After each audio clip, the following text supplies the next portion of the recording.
Welcome back to Skip Happens, everybody. You know what tonight is all about? It's kind of we getting off the what I usually do. We're like taking a turn, and I'm so glad to have her back with us here tonight. And we've actually, by way of this podcast thing, have become friends, and it's really cool because we're getting to know a lot about each other, and it's fun. So we came up with this thing, and we call it because Andrada Popa is all around the world. She's a performer. She's an entertainer. Man, I'll tell you, she's on television. She does it all. A chef, yes, in the Azores. You were there just last time we talked. You were in the Azores. Now we are wondering where in the world is Andrada? Andrada Popa. Let's wait. I actually love that. I love that name. I think it's such a cool name. I feel like it would be weird if it was my podcast and I would be calling myself in like third person. But I think when you say it, it's quite cool when it's like, where in the world is Andrada? And then it's like, where? I love it. I'm back in the UK now. All right, but in the UK, so have I ever? All right, let's do it this way. Have I ever been there? We've talked about that. I have been. You have been there, and I know exactly where you've been. You've been to Acton. So, which is just outside of Ealing, London. It's not outside of London. It's inside London. Okay, well, maybe you and I look at it differently. Acton is like proper London. It's not even. You were in the middle of it. So Acton is in the city of London. Yeah. Okay, where did you think you were? I'm sorry, but no. This is what I'm thinking about. This is going to be great. This is what I'm thinking about is the fact. Okay, here in the United States, I live in upstate New York, and I'm in a town called North Syracuse. Syracuse is a city. I'm in North Syracuse, which is what we call a suburb. Oh, you're in the suburbs. You're living that suburb life. I'm in the burbs. All right. I was watching this documentary last night, and they were talking about like the American dream, and they were talking about how everyone wants to live in the suburbs, and then you end up living in the suburbs, and you're like, why am I here? I hate this. This is not who I am. So when you just said that, I was like, oh God, Skip's in the suburbs. I'm in the suburbs, but see, I've been in the suburbs all my life. I am not a city guy. By any means. You're not a city boy. No, I am not a city boy, but you're a city girl. Am I correct to say that? I don't know. After being on an island for so long, acting like a full-on nomad and traveling with the same clothes and washing them but that's all right. I feel like I could be anything. Like, yes, of course I am a city girl, but I really don't mind just being in the middle of nowhere. I actually have this video on my phone, it's like a screen recording of I went on Google Maps when I was in on the island, and I started zooming out and realizing where I was, and I was like, oh my God, I'm in the middle of nowhere. Like I was actually zooming out, and at one point the island disappeared from the actual map, and I was like, I don't exist right now. Andrada, it's so funny that you said that because when we got done with the podcast that night and, you said you were in the Azores, I went on Google Maps and I looked it up. I go, where in the world is Andrada? It wasn't even like, where in the world is Andrada? It was like, where in the world is she? Yeah, exactly. Gave it that little extra. And I'm going, oh, are you kidding me? There's nothing there. There's an island. There's an airport. Cruise ship stop there. The beauty of it. It's like when I was on the plane and I was landing, you were above the water, and the next second you were in the airport, and I was like, wait, it was literally this was the distance between the actual airport and the ocean. And the water. And I was like, oh my God, that was scary. But that's the beauty of it. It was that town was so small. I mean, that island was so small.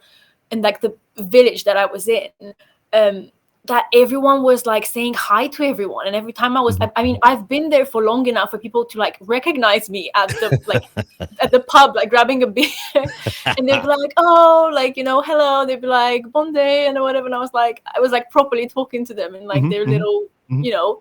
Um, and But yeah, it was interesting. It really, really was, and it was a very cool experience. And especially like you said, I'm a city girl. I've been brought up in a not like big town necessarily, because obviously Bucharest isn't the biggest city, but Mhm, it's mhm. a capital, so it's very busy. There's always stuff happening. It's always go, go, go, go, go, go. And it was just really interesting to do all these things that I normally wouldn't do. Like I would Right. never really go fishing, and I went fishing and I loved it. And just like walking a lot and like climbing and thinking, like I was Mhm, like, mhm. this could be me in another life, maybe in another life. That could be me. That could be me. And I don't know. You are a celebrity in that part of the world, and being the Azores and from Romania and Not in the just Azores. I don't think I'm a celebrity in the well, Azores. you made yourself known there a little bit. Everybody got to know you. Yes, I think. I mean, I think because we did a few performances. So me Mhm, and my mhm, friend, like we've been. That's how we met, like through performing, and we did like a couple of shows in London, and we were like being mhm. songwriting together. And every time there would be people in the house, he would grab a guitar, and I'd be like, "Oh no, it's happening! Oh no, it's happening!" And we would perform for like hours. It would be like 2 hours in, and people would be filming, and they would be like just enjoying it and singing Mhm. along, and like we would be harmonizing without even rehearsing. Like we got to that level of just bonding and friendship, Right. um that we would just harmonize, and people would be like, how long have you been rehearsing this for? And we'd be like, 2 we minutes. haven't. Like, not even, it was all just like spontaneous. So yeah, it was good. I mean, I hear that from you, but I've talked to a lot of other artists here in the United States, and they say some of the best stuff comes from the stuff that just happens spontaneously. That they I, sit down and it's just like 15 minutes, they write a song and they put music to it, and it's like, oh my God, it's a hit. I It's think, amazing. why? It's because when you do that, it means it comes from a place of just brilliance, and it comes from a place of just being honest and something that's true to you, and it's something that happens spontaneously, and it's something that's just real. But when Mhm. I find it really hard, because I've been in situations where I would be given like a brief or something that I would have to write about, Right, right. and sometimes you're struggling because you need to be in a specific headspace to be writing about things that are true to you and that matter to you. So I think if someone tells you, okay, you've got a 48-hour deadline, you have to write a song about this, and that, this is the BPM, this is what you have to be singing Mhm, about. mhm. And it's scary because it's like, what if on that specific day you don't, like, let's say you have to write a sad song and you're having a really, really good day, you're going to struggle, and the other way around. So Yeah, I find yeah. it really hard to write when you have to. I think you Mhm, have to write when you feel like you should. mhm. So that's the key ingredient. It's the 4 a.m.s when you're like, I mean, we're not gonna go over this again. Just watch the previous podcast, but it's the 4 a.m.s I'm when going, you're this is like, oh no, it's Groundhog Day. It's all over again. No, it's all no, but good. it's But basically like when yeah. you're in bed. Like there's been times when I would genuinely be in bed, almost asleep, and this idea would come to me, and I would just grab my phone quickly, and I would just like be like recording in my voice notes just so I don't forget it. Mhm, Or I would get this like brilliant lyric in the middle of the night and just grab my phone, go into my notes. I told you, all of my life is in mhm, my notes, mhm, mhm, and mhm. just write it in there, because you don't go down the street thinking about lyrics and things. It's always in a place of, why do you think all the brilliant people in the world meditate and they spend time actually Right, like sitting right. down with themselves? Like every single person that I know who's successful and famous, and not, we're not talking Kim Kardashian, we're talking like, people who have done so many things, like building companies. I mean, I'm not saying she Mhm, hasn't, mhm. but like Right, building right, right. companies, like coming with all these ideas from nowhere, is because they had the power. And I think there was someone who said that you're the most powerful when you're happy with just sitting down with yourself sometimes, and like that's how that's your like true power, being okay with being alone in a room and not Right. feeling the need to constantly look for validation, talk to people, be surrounded by people. And I think that's when all the good things come, when you're alone Oh in a yeah, room, no down with doubt. your thoughts, and then you're like, boom, boom, boom, boom, boom, all these ideas just come to you. And I think that's a pretty powerful thing. Did you write a lot when you were in the Azores, I wrote or some was stuff. it just fun? You know what I I mean? wrote some. No, we actually we went. So me and my friend, we are very just. We don't really care about, oh, people are gonna be outside. We don't want them to hear us. Like we literally went to this like little park. I mean, I can't call it a park. It was just a It's a bit park. of grass with some like It's a tables. park. Yeah, okay, let's call it a park. It's a park. And there were people around. We didn't really care about it. We just sat there Mhm. and we started writing a song. I can't remember how. I have it somewhere, and I have it on my voice recordings. And yeah, we just came up with an idea. He started playing the guitar. I started playing, started singing. Like we just Mhm. wrote down a couple of chords, and we came up with this whole idea. So if you gave us another couple of days, that song would be done. And then again, one night, I was walking down the stairs, going to my room, and one lyric came to me. And that night, I wrote an entire song. There you go. That's all it took. How long were you in the Azores? I was there for a month. I was there for Wow. a month. I went there for a week and I stayed Ended up for staying for 4 weeks, a month. Yeah. Now, did you get a chance to go back home before you went to London? no, No, no, that would have been too just hard. too complicated with Yeah. all the travel stuff. So no, I just came back here and then I'm gonna go home at some point. But Now, yes, no, I went because I went to Lisbon for a few days as well. So obviously flights are complicated. Like you mhm, said, Ponta Delgada is like in the middle of nowhere, so I know. it's very hard to now. Well, I So know it's now. hard to Yeah. I was even looking at, I go, I wonder how long it would take me to fly there. And I'm going, well, I really, you told could, you. yes, I told Boston, you. right? Boston. They're doing Yes. like direct flights from Boston. I feel like I should be some travel program lady who's like I feel like I've been talking about the Azores so much that at this point it looks like they're paying me to like get people to Hey, you go. need a sponsor. Let's do it. Come on, guys. Exactly. Like the Portuguese government just needs to give me like some sort of sponsorship for all There you this, go. free advertising that I've been They doing. need to give you a sponsorship and a driver's license. Oh yes, yeah. I was actually looking up. I'll Did tell you? you something. Listen to this. Listen to this. I'm listening. I was looking up just out of curiosity, like, since I'm in London, might as well like try to apply for like, because in Romania, you Mhm. cannot drive. So even if you pass your theory test, you cannot drive unless you passed the actual exam, and you need to have a certain amount of lessons to pass your exam. Okay. I found out that in the UK, you can get a provisional, that's what it's called, a provisional license. Yes. You can drive with someone who's had a license, and you don't even need to take lessons to actually pass your drive, like Right. your Well, exam. here And I we was call it like, a permit. yeah, I don't know. I was just like, what? Like Romania makes it so complicated. And then in Romania, all the theory tests, like you can get A as the correct answer, or A B, or A B and C. So it's all just like really confusing. And then I did a test, just like out of curiosity, on like Gov UK, like testing whatever. It Mhm. was 50 questions, and I Really? passed. And I was like, There you go. why is this so much easier? So obviously, I haven't actually done the No. proper thing. Can I Yeah. can I ask a really dumb question? I should know this. What side of the road do they drive on in Romania, where you live? Home.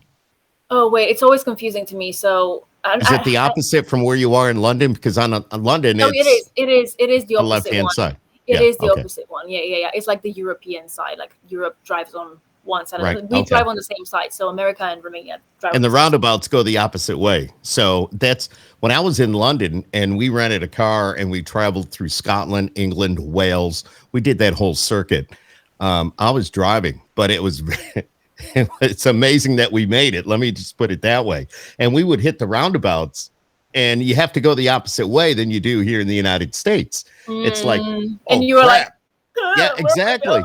Exactly. And the roads are so narrow. When we got out by some of the we were up in Edinburgh and going through some of the countryside, and the sheep and the animals, everything's just running wild. Everybody's got, yeah, it's really cool and it's really beautiful, but the roads are so narrow. I mean, I would happily invite you to the roads and streets of Bucharest, Hmm. where there's literally space for one car to go through, and you're like, whose mirror am I taking? Like, this is just not happening. So like the little streets, like around obviously the bigger Yeah. ones, Yeah. oh god, they're terrible. And that's the street where you have to go for like the exams and stuff. So I'm just like, oh god, I'm literally gonna just take someone's mirror and be like, Does that mean I failed? Just go. Just say, "Hey, I'm Andrada Popa. I'm good to go." Oh my god! Imagine if I said that. They'd be like, "Do you know who I am?" And they'd be like, "No, lady, we do not care. You just destroyed someone's car." So you're in London now, and Yeah, why are you in London? This is pretty I exciting. I have my graduation finally. Yay! So I was supposed to graduate in 2020, like July, Hmm. but because of obvious reasons, let's not even name them, COVID, um, Yep. it just didn't happen. And initially, before we kicked up a fuss, they said, "Oh, we're really sorry. It's only going to be virtual. We're not going to be able to obviously do it for you this year." Hmm. And we were like, "We're going to be the only generation of people that are not going to do the whole wee, you know." Um, so we got really upset and we kept emailing. I mean, not me, because ain't nobody got time for that, but people got Right. really upset about it, and they kept emailing and they said, eventually when the people are graduating, um, this is like the winter graduation, so some people graduate in the winter, and they said we should be included in that if that's happening. So when you push for things happen. Hmm. Hmm. And yeah, the graduation is going to be on the 29th of November, Yay! and Woo. my brother's gonna come over from Romania to just Nice. be supportive, because Yeah. yeah, the rest of the family can't be here for it. But yeah, my brother's gonna be here, and I'm gonna be like, get some good angles, get some good Yeah. pictures. And I don't know, Absolutely. it's a case of it was such a, I wouldn't say traumatic experience, but it was a really, when I look back on it, imagine being in a rehearsal room prepping for a show, like we're prepping for a musical, and imagine it was just a normal day on a Tuesday, and I said to all of my colleagues, like, "Oh, bye guys, I'll see you tomorrow," and I never saw them again. Hmm. Wow. Like, that was the scariest part. It was like just Yeah. telling someone. I mean, obviously, none of them are dead in that sense, thank God. But it was the idea of, when okay, we've got rehearsals, we've got these shows, graduation's going to happen, whatever, whatever. You never think, I'm going to leave uni on a Tuesday, and then the next day everything shut down, Yeah. It's lockdown, crazy. goodbye. And I've seen some people in the meantime, Hmm. but most of them, yeah, until graduation, I, So we yeah. now found out where in the world Andrada is. This time around, we're talking to her. She's in London. And we're going to keep this going here for a little bit. If she goes back home, we'll do this again or wherever you Oh end my up god, next. we're just and you But know what? The most exciting one is gonna be when I'm gonna be in LA, and it's gonna be like, where you in the going to world be is in Andrada? LA? I will be at some point. I mean, we're trying to get this uh, event thing organized, like a songwriting camp or some sort of live thing Mhm. going. And yeah, I'm obviously gonna want to be there for it. Do you So think you'll come to this coast and maybe visit New York? it's so annoying because I was in New York a few years ago, but I didn't know you. I do want to do that as well. It would just be a case of Yeah, figuring things exactly. out, because Yeah. All the sometimes, logistics. like, the flights from LA to New York are so expensive, you might as well go back to London and fly to New York and do the whole LA New York thing. Isn't that confusing? That's like, It why is it is. so expensive to go from here to there and Yeah, I but not know. from here to there? So if I that makes know. sense. It's No, crazy. I I don't get really that. want to, and I think Yeah. I do have to. Like, I performed for, do you know Live to Live, like the Mhm. festival? Yes, Yeah, I've so I heard of it. performed. Yeah, I performed for that last weekend. Oh And it wow. was so frustrating because obviously, like, the big artists, like, the baby and some of the, like, I think Wiz Khalifa and a few other people, they were Mhm. actually at the what was it, the baseball, well, no, was it basketball or baseball? Oh, I should know this. It was like this whole event, and obviously the festival happened afterwards, and they were in Miami, like they were at the actual event in person, and I was like, like, I wish I was Mhm. there. So obviously my performance was like pre-filmed, Mhm. um and aired on the day, like throughout the weekend it was like replayed and stuff. But I was like, if this COVID thing wouldn't have been a thing, like, I would have been there with the baby and all these people just like actually performing. So yeah, my main goal for next year is Yeah. definitely performing live more. I think that's like the main thing Well, that needs to you happen. definitely need to, to come to this part of the world. You need to, hit up New York. I know you've been to New York, like you said, a few years ago, and maybe LA and see some of the sites in between. So it'd be great to have you. And I think now we've kind of lifted our restrictions a little bit. I don't think there's going to be a major problem for you to get in No, I as think long as, we'll be fine. I think we'll yeah. be fine for next year. It's just the whole movie thing keeps getting pushed, and I'm getting so annoyed with it. It's like the bane of my life at this point. It's like, oh, it's like I cannot Hmm. Hmm. keep waiting for this to happen. Um, the latest I've heard today was February, March, I think it was. So So it's getting pushed back all the time. yes, it's getting pushed back because we've Frustrating. spoken about this. It's like Yeah. if you want to go into a mall, you need to have a vaccine. People aren't getting vaccinated, so you wouldn't be releasing a movie in a cinema, and then it's like, okay, there's two people in here watching this, and that's my mom and dad. So it's just the case. It's just like the money side. It's like you wouldn't want to release something that's Right, it's right. like the thing is like they know it's gonna be big because they picked the biggest names. I mean, That's I'm not talking awesome. about myself. I'm not talking about myself, but I'm talking about other people that are in the project, and Sure. I'm fully aware that they know it's gonna have a massive impact, and they know people do want to go and see it. So it would be really bad strategy to release it when they don't know what's going on. But Mhm. so I do respect that, but also it's like, come on. Will you do me a favor, Andrada, when you get up there and this movie comes out and everybody's like, check her out, this and that. Promise me you'll come back on the Skip Happens Oh podcast. my god, yes, we should do like a live stream from the cinema, and I'd be like, hey, this is completely illegal, but here's like parts of the movie. And then there will be you being like, Andrada, it's in Romanian, there's no Mm. subtitles, what are you saying? I know. Oh my God. So being in London, it's probably 1:30 in the morning there, some give or take a little bit. I don't know exactly what time it is Yes, here, but for once, I'm actually tired because me, I go to bed yeah. late. But Mm, somehow, I've been, when I was in Lisbon, I was actually going to bed fairly early because I wanted to explore and I wanted to go mhm, around and I mhm, wanted to mhm, like not waste the day in bed. mm. I can write songs at 5 a.m. in another time. But yeah, I kind of got into a pattern of going to bed a bit early, not too much, but just a bit earlier. So earlier on, I was like watching something and I was like, oh God, I've got my interview in an hour. I need to, get going. I need to put some makeup on. I need to so yeah, I got really tired because for like the first time in ages, I actually went to the gym earlier today Oh wow. and I managed to like pull a muscle. So I'm just like, So when you went to the gym, you worked out a little bit. Would you just do cardio or did you do weight? it was like a class. So you know how you like sign up Oh, for okay. class. There's Yep, like an yep. instructor being like, "Come on, guys!" So it Oh, was that's like good. cardio. It was like cardio and weight. So it's always like when you go by yourself, you can kind of just be a bit lazy and not really do You need things. But somebody to push you. you need someone looking at you like, Come on, get off "On, your you're ass. only Let's go. 20 something. You can do Yeah. this." Give me one more repetition. Come on, give me one more rep. Yes, but I somehow managed to just like do Mhm. like a really weird like squat jump thing, and I was like, "Oh, my hamstring." So no. So She go and that was limping the back to moment. the apartment. That was the moment when I was like, "Oh no, I'm old."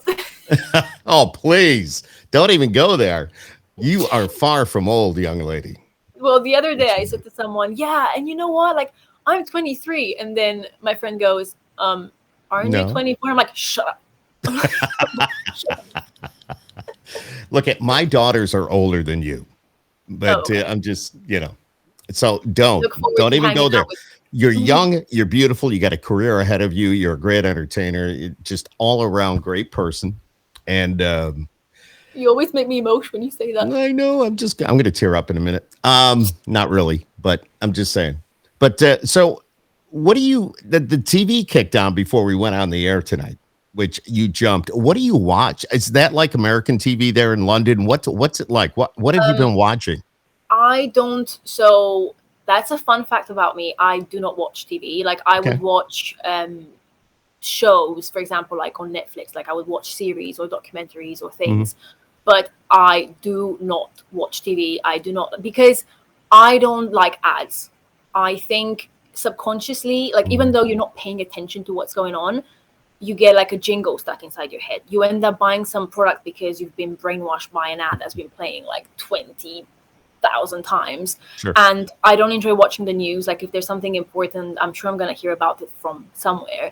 But growing up, I think we had the TV on in the house so much, and my mom and dad Mhm, would always watch all these. I mean, we probably have the same thing, but we call them like the 5 o'clock news, and there would yes. always be such terrible things. Like Nothing good. Nothing it would good. always be stabbings, or it would be just car accidents. There would be so many things on there, and I remember just like always hearing them in the background or watching them, and they would terrify me. And I remember every time my dad had to go on a long drive, Mhm. I would stay awake up until I would hear the car, because he would come back about like 2 3 a.m. Uh-huh. And I would always stay up because I was a child, and obviously I would always panic thinking, oh god, because I've seen all these things on TV, something's gonna happen, something bad's Mhm. gonna happen. So at one point, I think because when I lived in London, I didn't really care much about having a TV. So when I obviously in my room I didn't have a TV Mhm. um, in the first year, and then I did have a TV in the second year, and then again in the third one I didn't really care much about it. So I just kind of realized how much it's like it's affected me in a bad way without me even realizing. It was only when I stopped watching it that I realized how bad it was for me. So then in my flat in Bucharest, the old one, I didn't have a TV. Mhm. In my room at home, I don't have a TV. I Sure. just don't watch it. Like whenever I'm in the house, I just turn them off. If there's no one in the house, so I just leave them on.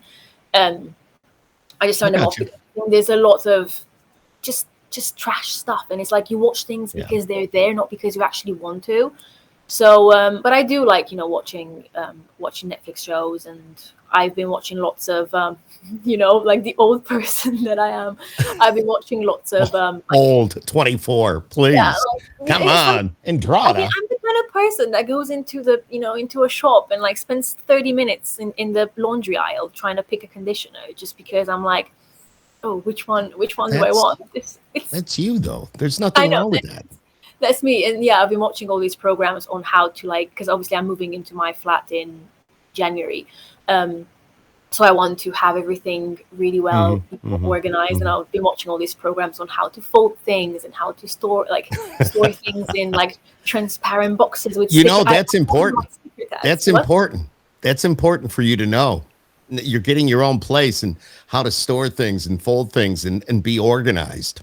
Because believe it or not, that's very important.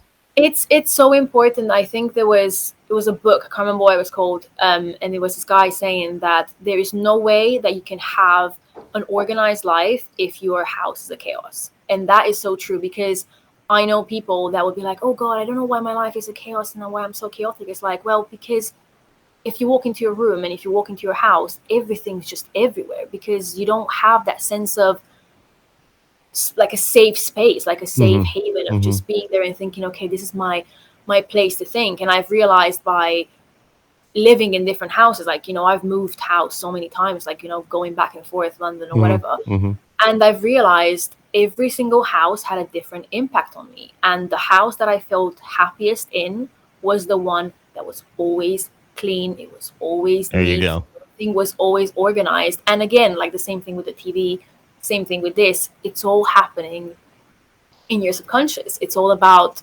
things that affect you in a good or bad way without you actually knowing that they Are are. you very organized yourself right now? Do you like how would you classify yourself as a human being? I would say I wouldn't say I have OCD, because I don't want to, like, I know that's an Okay. actual thing. So I wouldn't Right. say, oh, I'm like diagnosed with OCD. But I would say I'm very specific about certain things. So I do like to be organized. I do like to write things down in my agenda. Yes, I still use an agenda, because I think it's, our interview is, scheduled in my agenda. But no, I do like to be organized, because it helps me just feel like I have some sort of control over my life, because we've Mhm. talked about this. I'm a control freak. I like having Right. things in Right. control. And at least if you write things down, you feel like, okay, this is what I have to do. This is when I'm gonna get to it. At least it's in there, instead of just storing things in the back of your head, being like, oh shoot, I should have done this, I forgot to do Mhm. that. Mhm. So I do class myself as an organized person. The only thing that I would say about myself is that I could sometimes be a bit of a procrastinator, because it's I get scared about doing something, and then I'm like, oh, I'm gonna get to it, I'm gonna get to it, I'm gonna get Keep to putting it, it off. Yeah. and I Yeah. keep putting it off. Yes.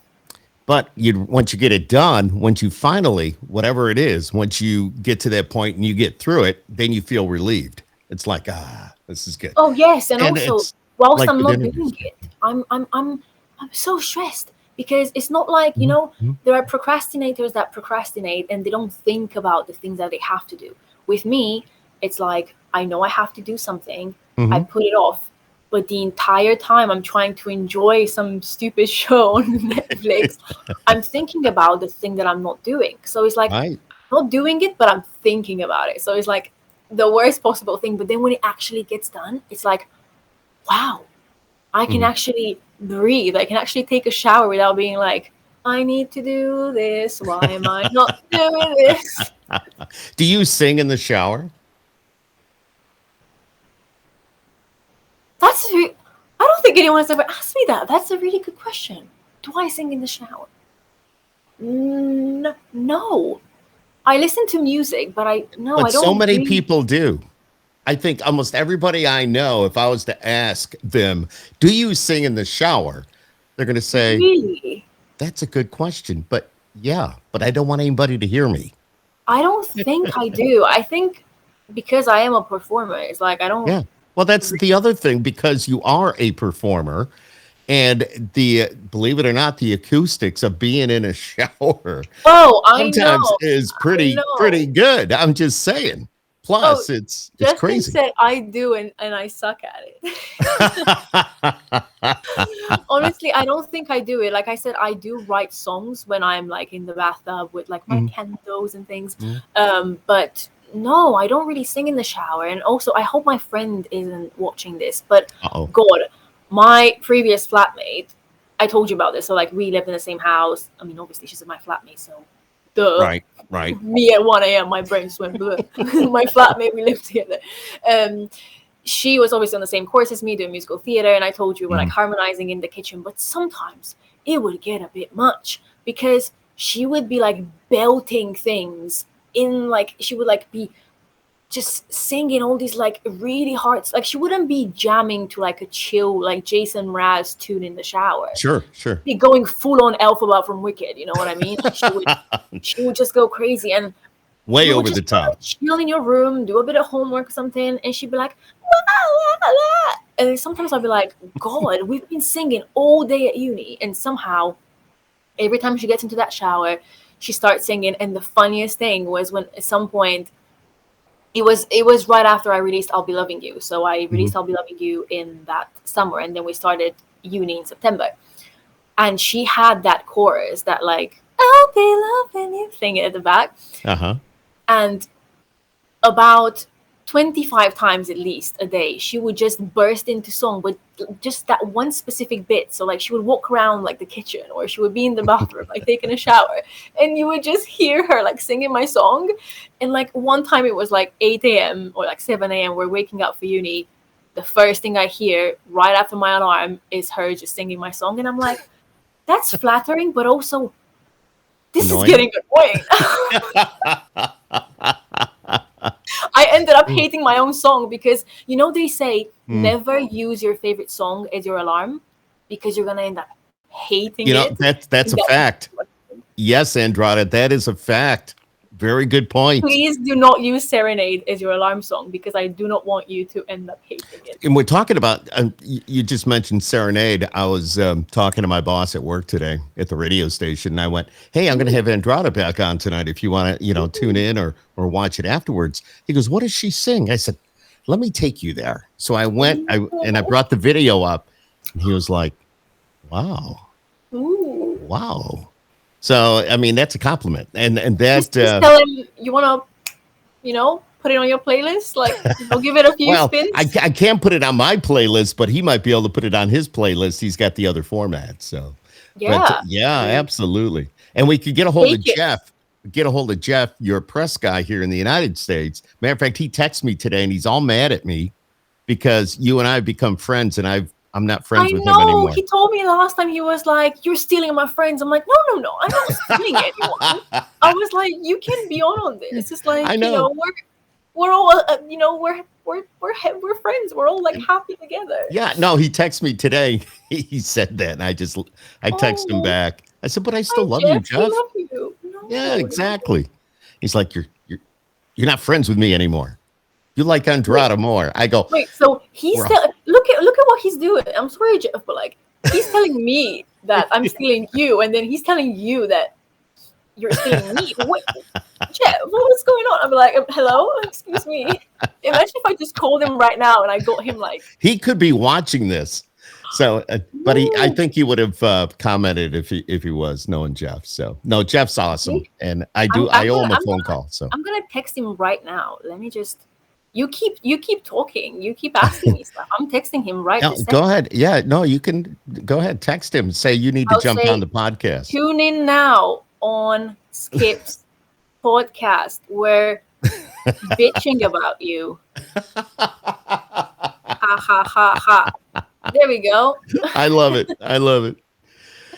Oh my goodness. No, he's a good dude. I owe him a phone call. I got it. Just I've been so busy at the He's the radio best. station. It's been crazy.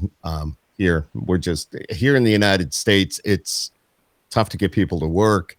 We're so short staffed. One person is doing so many different things. And oh, I just got a text. From him. I don't know. Hang on. No, Wait, no, it is it? wasn't him. But I just Oh, it wasn't him. I'll Oh, let we you should. know. No, he will though. But it's just tough. I don't know how it is there, or of course you're not home, you're in London, but it's tough to get people to work. My We got home away from places. home. Yeah, you're home away from home. One of the many. Where in the world is Andrada? I'm just saying. I don't know. I forgot even where I was going with that conversation, but see, the text threw me all off. So Yeah, see, that's what happens when you get distracted. You're like, well, your now brain just what? Now goes in what? busy mode. So just tell everybody what's it like in London. Now you went to school there. You're going to graduate. You're going to get you to everything. Everything. That's awesome. Congrats. But what's it like in London? From which point of view? Like, are I we don't know. talking Just food? Are we talking weather? Are we talking people? Are we talking? everything. Okay, okay, all right. Oh, what do I start with? It's a, it was a big change for me. It was just a lot to kind of process. It was understanding certain things that people say, as in like when they say, "Hi, are you all right?" It doesn't actually mean you have to respond to that. And that for me was like, wait, that person, that's just how they talk. Like they're not actually Right. asking you if you're okay. It's just a way of saying things. And obviously getting accustomed to the food, the massive difference in shops and food and everything that I've been eating back home. Um, and just in general with people, like I always say this and I'm not afraid to say it, it's just Eastern Europe is very much like this is how it is, and we just Mm-hmm. don't shy away from it. We just say things the way they are. I think maybe Americans do it too, maybe a bit more, mm, Mm-hmm. just with a smile on their face. Like we just, if we're not happy about something, we're just gonna say it. I mean, sometimes it's a bit brutal, I must admit. I'm not a fan of either approaches. I think there needs to be a happy medium. I believe in in betweens. I believe in, meeting halfway. Right. Right. Right. So I think Romania is like very brutal, very much. I think we've spoken about this. It's all Mm. about like no excuses. It's like I don't care what your excuse is. You didn't get it done. It doesn't matter what the reason was. It's all very harsh, like upbringing. It's the whole idea of when you're considered not to be like the UK, like the Right. USA, like Right. Right. France or whatever. It's the whole idea of like you must be better, even like just because. How do I put this? Because you weren't born with the idea of I was I was born in a great country, so I am Mhm. great. It was the whole idea of you have to work 10 times harder than everyone else to even be seen at a Right. similar level. Right. Right. So it was always really harsh, and sometimes it was, traumatic because sometimes you just need a freaking break. But that's the thing with Mhm. Romania in the school, like in the school system, you have 20 subjects up until you're about 18 years old. We don't get the whole pick your own subjects and figure out what you want to do. Right. No, Right. like That, you need to know. about everything, American history, like, the history of the UK, your own history, like geography, every Mhm. single continent and things. And because because yes, like, you have to just What compete with these cultures. Yeah, what do they when it comes to American history? What do they teach you? I mean, obviously you're not American. So, but they want to teach you American history. And what is Yes. it that they teach you? Give me an example. So obviously, like, talking about independence, Mhm. the act of independence, we were talking about all the colonies and things, like, obviously, when, Mhm. you know, Way back. Yeah. what was it? God, it was a while back, but I loved, like, history in general. Like, it was my favorite thing. Mhm. What were we talking about? Presidents. We talked about presidents. We talked about obviously the world wars and things, Right. but that was like a separate. That's interesting. That's interesting because where you're from, beautiful country, it's a big country, but yet you still talk a lot about American history. And did Well, it's you because talk a lot about your own history as well? yes, yeah. So that was the thing. It was because I went to an English high school. It Okay. was lots of things to do with England, lots of things to do with America. So we would have our own history lesson. My exam, like my actual, at the end of the 4 years in high school, I did an exam. It was remaining history. But yes, like once a week we would have history. So one year was no, one semester was America, one semester was England, or like one year, and then we Mhm. also did geography of Great Britain as well. So I don't think all high schools do it. It was only because obviously it was a specific one. um but yes, it was like I said, it's a case of we're aware of the fact that people don't know about us, so we need to know about them. So, like, obviously, when I came to London the first time, Gotcha. people would be like, "Where are you from?" I don't know why I did an American accent, like, "Where are you from?" And You I'd be like, speak "Oh, I'm so very from." good English. So very Oh, good. thank you. I mean, I have like a hybrid accent. No one ever knows where I'm from. Shh, don't tell anyone. Um, Oh, we have it. and yeah, people will be like, "Oh, where are you from?" And I'll be like, "Oh, I'm from Bucharest. I'm from Romania." And you could just see it on their faces. They had no idea where that was. And there are people that would happily admit that they're ignorant. Like, I have friends that will be like, "You know what?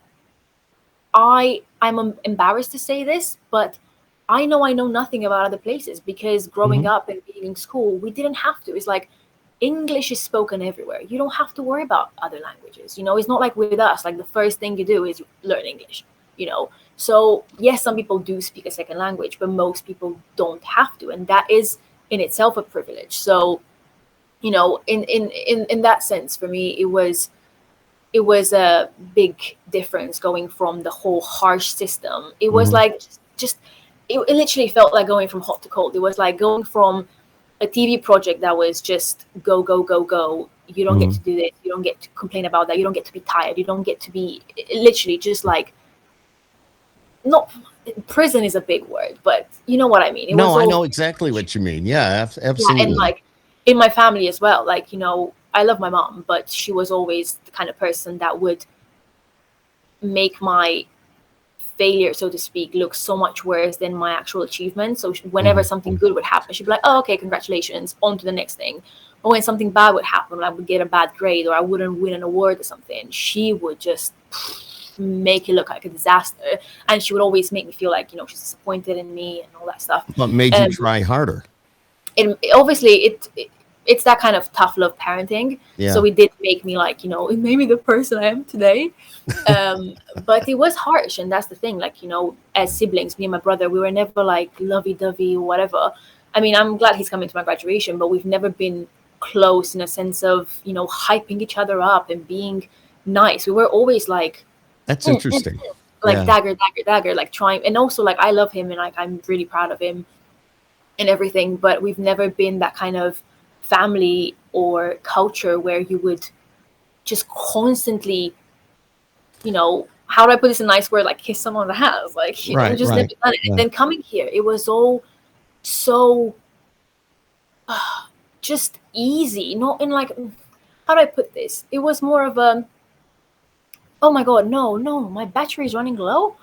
I Oh have to grab no, I have to grab my charger. Wait, hold that thought. I'm I should have hanging. thought this. I Okay. should Oh, know about this. go. I'm hanging. So we're chatting with Andrada Popa I'm on doing it Skip now. Happens tonight. She's pretty much a Oh, regular no. with us now because we do a little thing called Where in the World is Andrada, because she's an entertainer, she's a performer, and we've become friends. And it's a fun thing that we do. It's like, okay, now where is she? And well, as we mentioned earlier, she is in She is here. London She's plugging her. She's and she's plugging her plugging in her laptop. charger. And Okay, let's see if we did it right. Oh, now we it's get, charging. Okay, we're yep, safe. gotta wait for the little arrow or the little Whew. lightning bolt to show that you're charging. So Oh, there you go. we made it. Are you Um, using a Mac or a PC? I have a normal PC because I'm completely incapable of using a Mac. It looks good though. I'm No, just it's worked out great. So I'm just not very good. I mean, I do have an iPhone. I don't think I could, use yeah, no, I got you. a different phone, but I use a normal I got you. laptop. Oh, that was stressful because my laptop died earlier as well on the call. No, I know what I was saying. I was talking about, yes. So when I went to university, obviously coming straight from like work, like that's the thing. I've worked in the industry before I went to university. So for me, Right. it was kind of Yep. like a step backwards, but also when I was working in the industry, I had no training. So I was just lucky in that sense. And like, a bit of talent on the side. So for me, it was like going from being in the actual industry to going into school. It all felt too just chilled, and whatever you can do Mm-hmm. it. If that hurts your leg, don't worry about it. And I was thinking, what planet am I on? Like, what planet is Andrada on today? No, it was honestly like, what is that? How other places and countries and people operate? Like, you get to choose Mm-hmm. if you feel up for it. That was the biggest thing for me. It was like, in my world, it was, you either do it or you're fired. You either show up or goodbye. And then to go to a place where you have options, where you get to be human, where you get to not feel well or up Mm-hmm. for it. Mm-hmm. It was like, whoa. But then again, you got to call people out. There were people who were coming in You like do have to. prepared, and I was like, I'm sorry, but that's just not cool. Like, you don't get to show up here when everyone else has done their homework and everyone else has worked their asses off. Right. And then you get a free pass because what exactly? So I felt like, again, that middle ground was missing. It was all just, it's good enough. And in Romania, good enough is not good enough. Yeah, there's nothing wrong with that. Sometimes I think people are too lenient. I mean, sometimes people are too easy on other people, But I mean, what would you say? Ooh, this is the time when I come. oh no, What would you say you are though? Like, where would you say you would? I'm on too a scale easy. of, I'm too easy. on a scale of Romania to, like, the UK system, where would you say you like rate? Where would it? Probably more like the UK side of things, because you said they're a little easier. Romania was very strict. The way you were brought up, and whether you work in Romania, it's either this or that, nothing but. I'm not like that, and that's part of I'm too nice sometimes, and sometimes I don't know how to say no. When I know I need to say no, I don't say no. And I don't push back when I need to push back. I was more talking about you with other people rather than me with other yourself. people. I'm the same. Like, I'm the kind of person who's like, say no, say no, say no. Yes. So no, I was talking about your expectations of other people, because it's one thing to have expectations from yourself, and it's another to have expectations from other people. I expect other people to pull their weight, to do their job, and don't have excuses. If you can't do it, tell me you can't do it. Don't bullshit me. Don't beat around the bush. Don't do that. I have a question for you. Okay. That's like a good question too, because it relates into the whole Romania versus UK versus America. Here we go. If you were in so I have two questions. Okay. Roles reversed. If you were in a restaurant and you really didn't enjoy the food. Like you were ordering something, it wasn't what you expected, or it just tasted bad. Would you say something? Yes. People in the UK don't do that. I mean, I'm saying people in the UK. I would say most people. Okay. I went out with people. I went out with friends from uni. They would literally be like, "Oh my God, this is disgusting. This is the worst thing I've ever had." And then the waitress would come over and she'd say, "Hi, you're right. Is everything okay?" And they'd be like, "Oh, everything's perfect. Thank you so much." And I'd be like, "You paid for that. You just said it's disgusting. If you say, I'm really sorry, this is not what I wanted or ordered, or maybe the food is cold, or maybe like even like let's say the food is cold." Sometimes people will just be like, it's fine, just No. because they're so afraid of No. hurting someone or upsetting someone, but then they're the same people that would go online and leave a bad review. It's like, well, maybe your experience would have been better if you communicated. Exactly. So, You need to tell them. They need to know if it did yes. not meet your expectations. They need to know it did not meet your expectations. They need to know the mashed potatoes were cold. They need to know that the meat wasn't cooked good enough. I mean, And you're if right. they say, sorry, we can't help you, that's just what you're given, then okay, go and leave the bad review. But in the same respect, in Romania, if you do that, Those are fake people. they People would, do they that, would and I don't like that. well, yes, but that's the thing. In Romania, if your steak is cold and you paid $40 for it, you would say, hey, sorry, my steak's cold. If they say, oh, sorry, we can't do anything about that, just eat it, I'd be that's on pissed. them. But you have to communicate. You don't have to be an internet troll that goes in, destroys their Google review because you didn't communicate what your problem was. So I think that's why I wanted to know, because most people here would I not got you. do that. And second question is, because this Uh-oh. one is, I'm in between with this one, and I feel like I only know a few people who would do it, because I don't know what it's an interesting one. If anyone in here is actually listening to this, you can write in the chat what you would do. When you go into a restaurant and you ask for a bottle of wine, and you have to taste it. Have you ever sent a bottle back? Like, have you ever said, sorry, it doesn't taste good? No, I haven't, but I won't order the wine until I've tasted it, though. They'll give you a little sample. Here in the United States, we go out. If I go out with my wife and we're going to get a bottle of wine, it's like, can I? And they'll say, would you like to try it first? Yeah, And that's what I'm saying. Would you ever? So when they come over, they bring the bottle, they pour a bit into your glass, the whole yeah, you do all Thursday. that stuff. Yep. Yes. So obviously they've opened the bottle of wine in front of you. Do you ever say, "Oh, I don't like this one"? I don't think I ever have, because But did you ever think, I hate this wine, but still drank it? I can't say I have, but I know where you're going. I get Yeah, that. yeah. Do you get what I'm saying? It's like, I I don't do. know I what would totally get happen. what you're saying, but I would, if they opened up a bottle of wine that's going to cost me $100 for whatever reason, I don't know.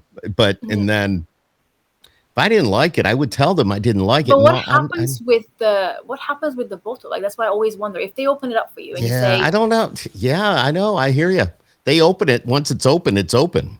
that's the thing. There was one time I remember, I know it was confusing because the first sip was fine, but then I realized the more we were drinking it, I realized, oh, this has like a fishy taste, and it wasn't really going with What? the food we were having.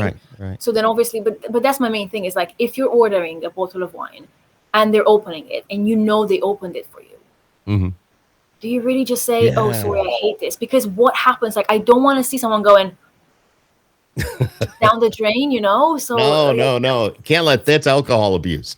Cannot do that. that's alcohol abuse. Leave aside all the abuses in the world, that's alcohol. Even if the wine's bad, I probably drink it. Just saying.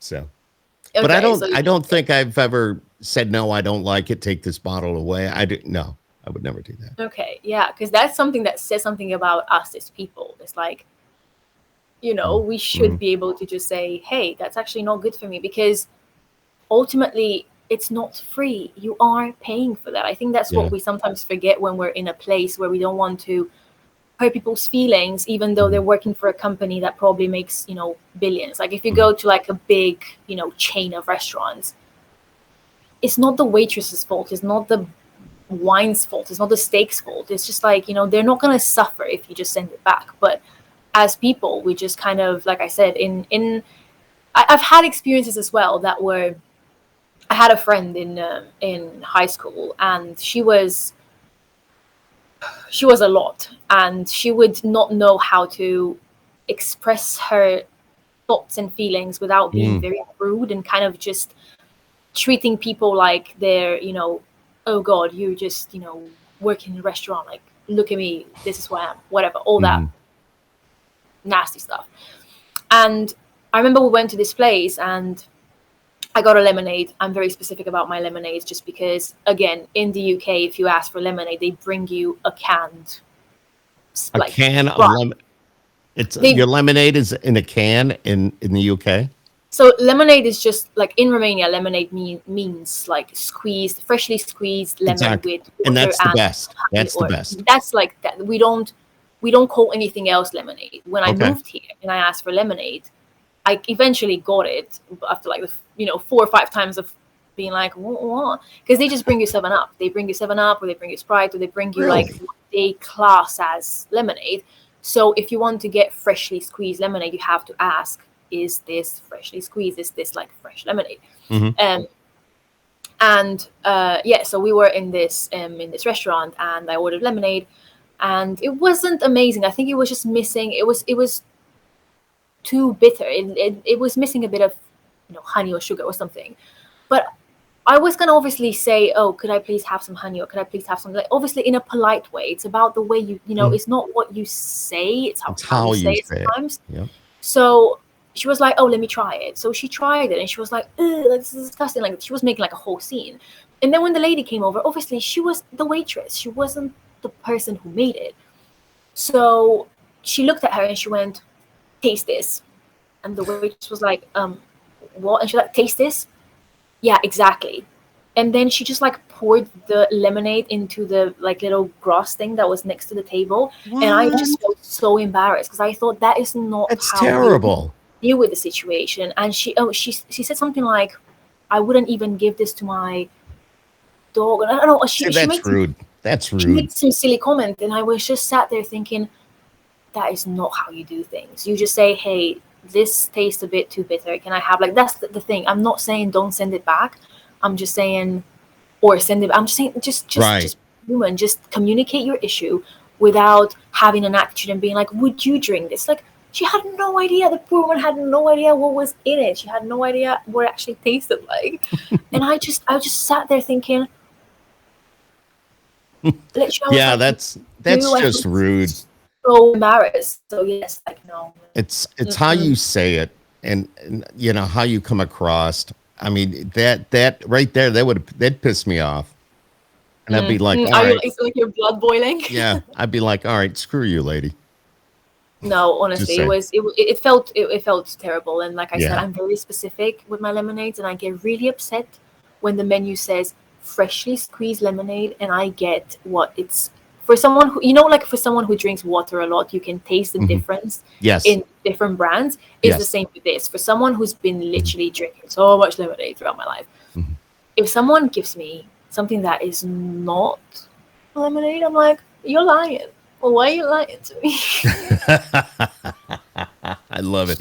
Hey, I thought Regina would stop by. I know she's at her son's 21st birthday. Yeah, Ben's having a birthday. She did say she was going to be late to the party. Yeah, so we'll see. But you two have connected a little bit and talked about your, being a guy here, your makeup stuff. So. Oh my God. I remember last time we were talking about stuff, and at one point I could just see you zoning out. Like, we were so deep into the whole skincare. And I started going like this, and I'm like, that's the first time I've seen like Skip actually bored in a conversation. I was like, we need to like change. It was a little bit interesting. The girls were having lots of fun. The girls were having lots of fun in the chat, and I was having fun as well. Absolutely. Yeah, no, she was lovely. I was making a joke on the last day before I flew to, obviously, again, I was in a village. I wasn't going to be like, excuse me, where is the body shop? They'd be like, Who? What? so so I was like, oh no, I ran out of foundation. Like I don't have any more foundation. And she said, I'll send some to you. Which one's your color? And I'm like, by the time it's actually gonna get here, I'm probably gonna get to a place that has it. But it was just so lovely, and I was like, there's moments in life when you meet people, because somehow Mhm, most mhm. of my really good friends I haven't actually like met in person. Yeah. But you just meet some people sometimes, or you talk to some people and you think, God, I have faith in the world. There's many days when I feel like Mhm. I've lost my faith in humanity because of all the things going on. But then you meet some people who are just genuinely nice, like people like you and people like Regina and people like some of my friends, and you just think, God, there is still hope. There You're is so sweet. some bit, like it's a bit of hope of people just saying stuff like, "You're nice," or "You made my day," or just "I would love to help you," and there's nothing in it for them, and you're like, wow, unconditional kindness. Like, who would Kindness. have thought? Kindness, that's key word right there. Kindness. And in your business, and you're always on the go, and some days it probably feels like it's pouring, and other days things are great. But things, if you ever need to chat, you just Yeah, text I me. mean, We'll chat. even So, today, I was getting really overwhelmed with all the. I was speaking to someone about all the music stuff and all the things that I still have to do and what I have to prepare and mhm. everything. And I was given this pep talk about stuff, and I was thinking, you have no idea how hard it is, and you're just saying things. You're like just making like a little shopping list of things that need to happen. And I was like, do you know how, no, I wouldn't say insulting, but do you know how painful that is sometimes, because you don't realize how much work goes into it, and you just listing all these things that need to be achieved like it's a shopping list. Mhm. It's not how it all works, and it just kind of diminishes all the work that actually goes behind all of it. And I got off the phone call feeling so just anxious and stressed and thinking I haven't done enough, I am not enough, all that, Terrible. whatever. And I was like, yes, I'm fully aware that obviously you should always keep going and keep pushing and writing more and singing more and all this stuff. But it's not all just that. And the Exactly. fact that we're making it all about this and People like we like go, that, go, go. it's like easier said than done. It's easy to say, but go ahead. You wear my shoes for a day. You let me know how you make out. All right. So until you do that, let's talk about my positives. Let's talk about what I've done. Let's talk about the music I've put out. Let's talk about the movie that's in the works. Yeah, Let's well, talk about, you know what she said to me. You know what she said to me. She said, um yeah, we are talking about like the future and like the next year, and she was asking me like what the next projects are, and we're talking about like new music, and I said, well, I just released a song, I just released Serenade, like a month, 2 months, not even 2 months ago. And she said, yeah, well, that's all news now.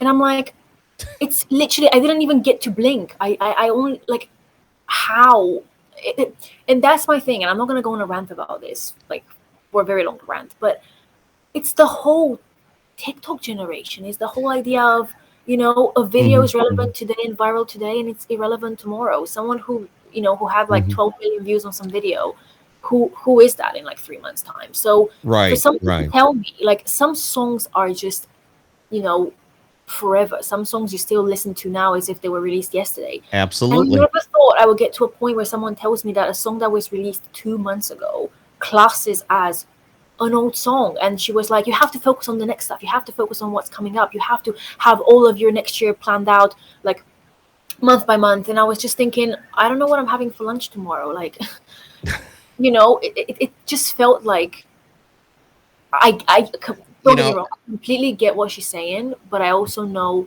it's not that easy. It's easy to say it, it's not easy to actually do it, and also be expected, because that was the main thing, you know, expected to do it by yourself. you're young, but you've been doing this longer than a lot of people because you started way back with what, La La Band, was it?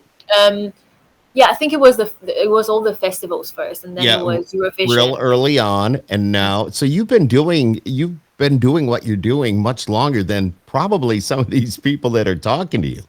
Or yeah, I'm I just know. I mean, I'm not saying she's like, she's been in the industry for a long time. Like, she knows oh, what she's okay. talking about. I'm not saying she's not. She's Okay. worked with labels. She knows I how it gotcha. goes.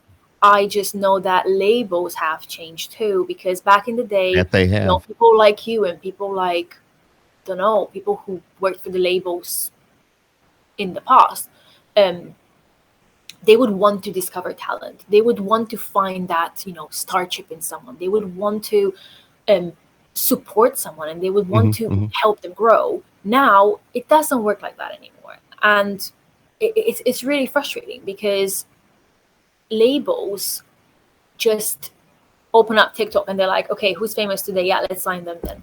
And it's really frustrating because it's like, well, what do we do? Do we just go into the whole virality of things and just do stupid things on the internet so someone can sign us? Or do we actually try to take care of our music, but we're fully aware that a label is not going to pick you because, oh, you're not doing anything to turn the world upside down. So that's kind of what we're talking about. It's about how things have changed. And you can look at all the, so-called real music that was done back in the day, and all the work that was put into it, and compare any of the top trending artists right now to the people that were, trending previous. I'm listening to you. I just, I'm trying to see who I got a text from. Oh, you're trying to see if it's Jeff. I don't know. It wasn't. Let me see if. Oh, Jeff responded to me actually. Oh, wow. What did you say? I'll say we're still on. Go on Facebook. Look at you type. How do you do that so fast? My wife does the same thing. My mom always says to me whenever she sees me typing, she's like, "There's no way you're typing that fast." Or like when I'm on my laptop, I'm just like, and she's like, "There's no way you're writing actual words," because she would just be like, and I'm like, how are you only using one hand? It's well, crazy. they don't realize that a lot of the words come up. You put in a letter and you'll get a word, and it's like, okay, that's what I'm thinking about. It's the autotype thing, but sometimes exactly. It just gives you silly words. Yeah.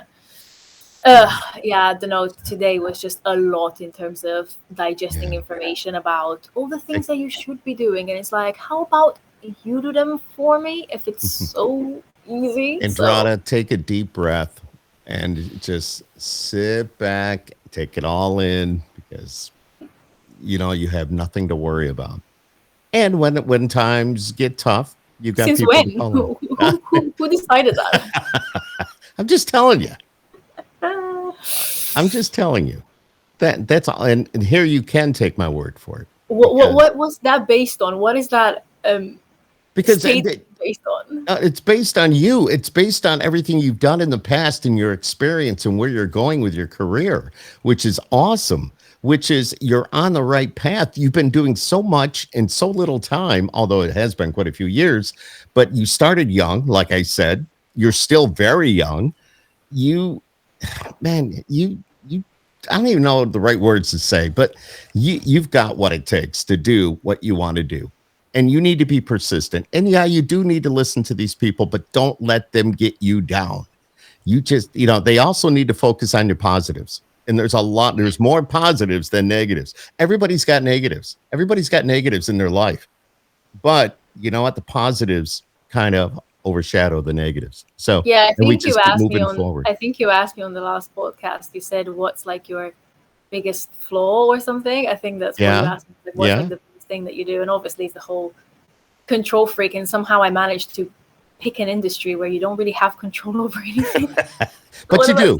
You do to a certain extent. You do. You have control over yourself and what you do. No, of course. You have control over your actions and your choices most of the time. Exactly. You get to a point where you kind of don't really have that much to say. You're still getting controlled by like the bigger people, and you're not gonna just direct the movie, be in the movie, be the producer of the movie, and all the cast and crew. So you still have to have people around you. Are you near the river? Are you near No? Are you near Buckingham Palace?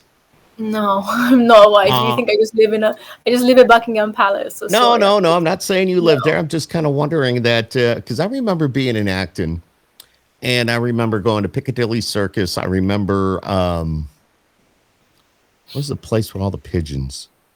Maybe that's Piccadilly Circus. Remember taking the tube? Here it's called the Oh, what, like subway. Trafalgar Square? Yes, that's what I'm thinking of. Yep, and all the street Yes. performers. Um, Yes. I was mocked a lot about that because there are two words in the English language that I apparently don't say right. I mean, I'm saying well, them there's a now, lot that I don't say right.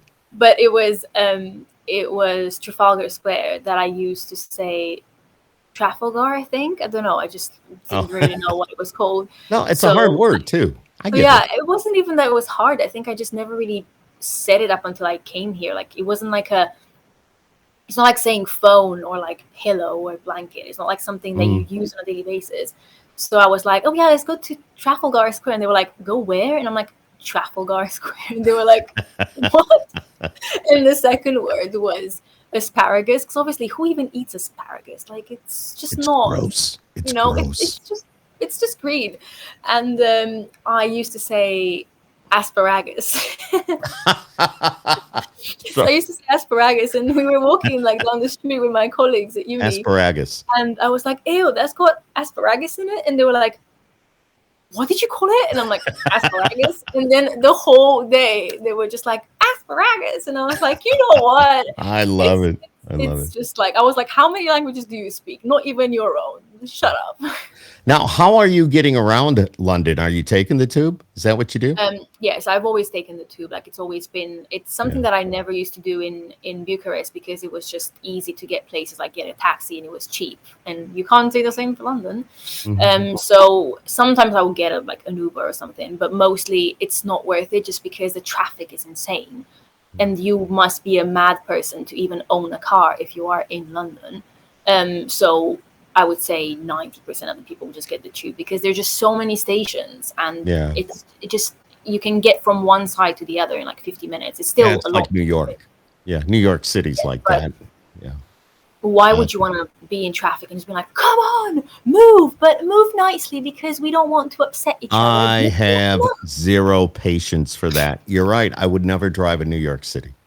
I mean, I'm using that as an example, but I've You been would there. I only take the drive in the train. suburbs. I'm a burb guy. Okay. Is that a thing? I don't Is know. I don't know if it's a thing.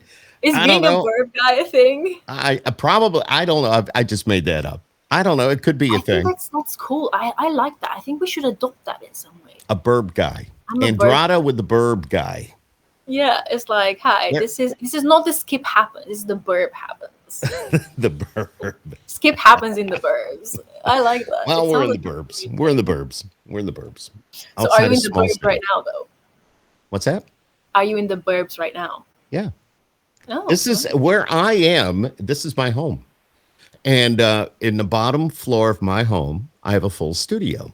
I have a podcast studio, which I'm sitting in right now, which is capable of putting at least 4 guests in. I've got cameras for each guest.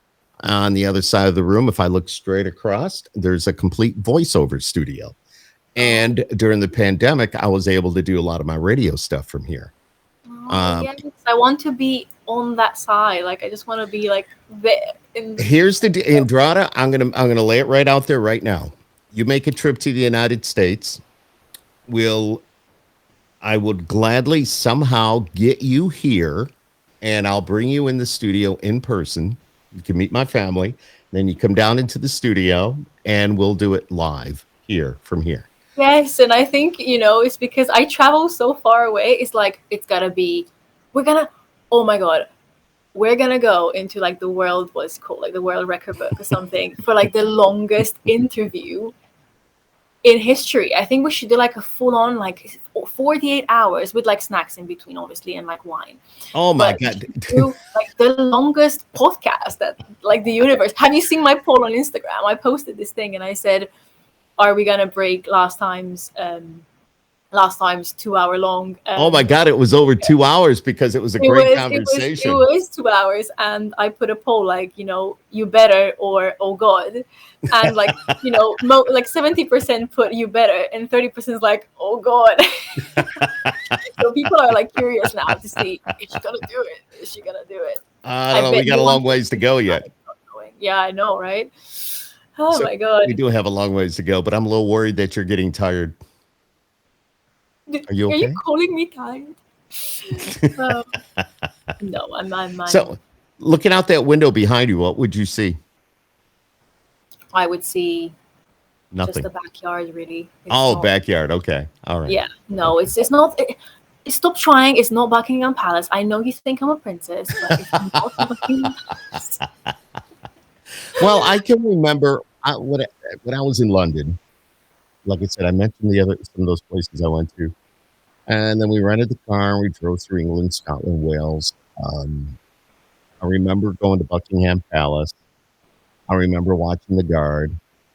I remember being told, "Do not stick your head through the fence because they have orders to kill anybody that steps onto their property." This is what I was told. This was many years ago. I have no idea if it was even true. Um, I'm but just trying to scare you. They were like, "Let's scare the Americans." Ha ha ha. it is, and they make fun of the Americans They in London. do quite a lot. Yeah, I know. I They heard do. it. It's the accent. It's like, Is I'm somewhere in between because, like, again, I'm not from either places, so I can right, right. just have, like, you know, an opinion, just like a neutral opinion. But yeah, it's really funny how the Americans always make fun of the English accent and then the other way around. So I know most people that are from England, if they're around, if you're like on holiday and you hear like a group of Americans speaking, Hmm, hmm. everyone just goes, "Oh my god." Oh And my everyone just does god. like an impression. Yeah, everyone does like the Valley Girl impression. And Yeah. Oh my god. I did it in the Azores again. I Let's did it hear because your my Valley friend, girl. Let's hear it. yeah, my friend, he's from Michigan, so he has a very strong accent. But then I was doing like the whole Valley Girl thing, Hmm. and his girlfriend, she spat out her drink when I did it. She found it so hilarious for some reason. She was like, "Do it again, do it again," and I'd be like, "Oh my god, girl, like you gotta stop that." And I was just like doing it for a really long time. And then she was like, you have to teach me. You have to teach me." And I was like, it's not something that's good for my vocal cords. Like, it just really hurts me. I don't know how people do it. Like, I don't know how, the people who actually speak like that do it. But obviously, I have lots of friends and people that I know from the valley, and that's exactly how they sound. So Hmm. I would just be like, "Girl, like, are you kidding me? Oh my god, like this is Listen to crazy." you. Oh my gosh. Yeah, no, I can fully do it. I don't want to, like, No, I don't want don't. I don't want you to do that because of your yeah, voice, but no, but I still. can I can 100% I can 100% do it. And obviously it's like something you learn in school as well, like in uni with like Mhm. accents and things. And that was like the easiest one, I would say. And also I lived with someone who was from the valley, like the definition of a valley girl. And it kind of rubbed off on me in the first year. So people would always assume we're both from LA because I just had a very strong American accent. So yeah, it would have been fun to actually have a podcast with you then Yeah. to listen back on, to be like, oh my god, my accent has definitely changed 100%. I used to be very American. So Really? yeah. Wow. And also, people have told me something, and it probably is true. Whenever I speak on the phone, and probably even with you now, but whenever I speak on the phone with people from America, like people that I work with, um, my accent just goes a bit more American. And if I'm in, "Oh, Regina's here, hey, Oh, happy where is she? birthday." What do you mean, where is she? You're like, I know because I see her now. Okay. I thought you were looking in your house, like, where is she? She just like, I sent Regina the link. So I don't know if she'll pop in or not. She's ooh, that would be cool. Like, you could just leave and we're just gonna do, like, we're gonna take over your podcast and talk about I'll go kids. back here and take a nap. I can just kind of chill and let you 7 guys do hours your later, thing. you'll find us here. Yeah. Um. Yeah. Well, I remember. What was I even saying? Blur. My mind went blur. You Oh yes. were Yeah. saying I something was about saying. your accent. I was saying about. Yeah. So I was when I'm speaking to people on the phone, and they're from America, my accent goes more American, and when I speak to people from England, and obviously people who have like a very strong London accent, Hmm. um, I go more English. And then when I'm at home, I kind of have to keep it cool because people at home have this thing about they never believe your accent is your accent. They're like, "Oh, you're putting it on, you're putting it on." Hmm. And I'm like, it's just how I talk. But there are certain words that if you say them in a certain way, they're like, oh God, get out of here. So I have to kind of Europeanize my, Yeah. accent, just Okay. because people find it a bit ridiculous to be talking like this. So yeah, it's probably because obviously I'm a musical person, so I just kind of, if I spend time with someone, I just, Yeah, totally get it. yeah. No, and the more I hear you, you are more American sounding, if that makes sense. Regina says, "Oh, do you want me to jump on?" Yes, do it. This is like, She's probably trying to figure out how it works. people are bored of me. Now, all you have to do Nobody's bored with is you.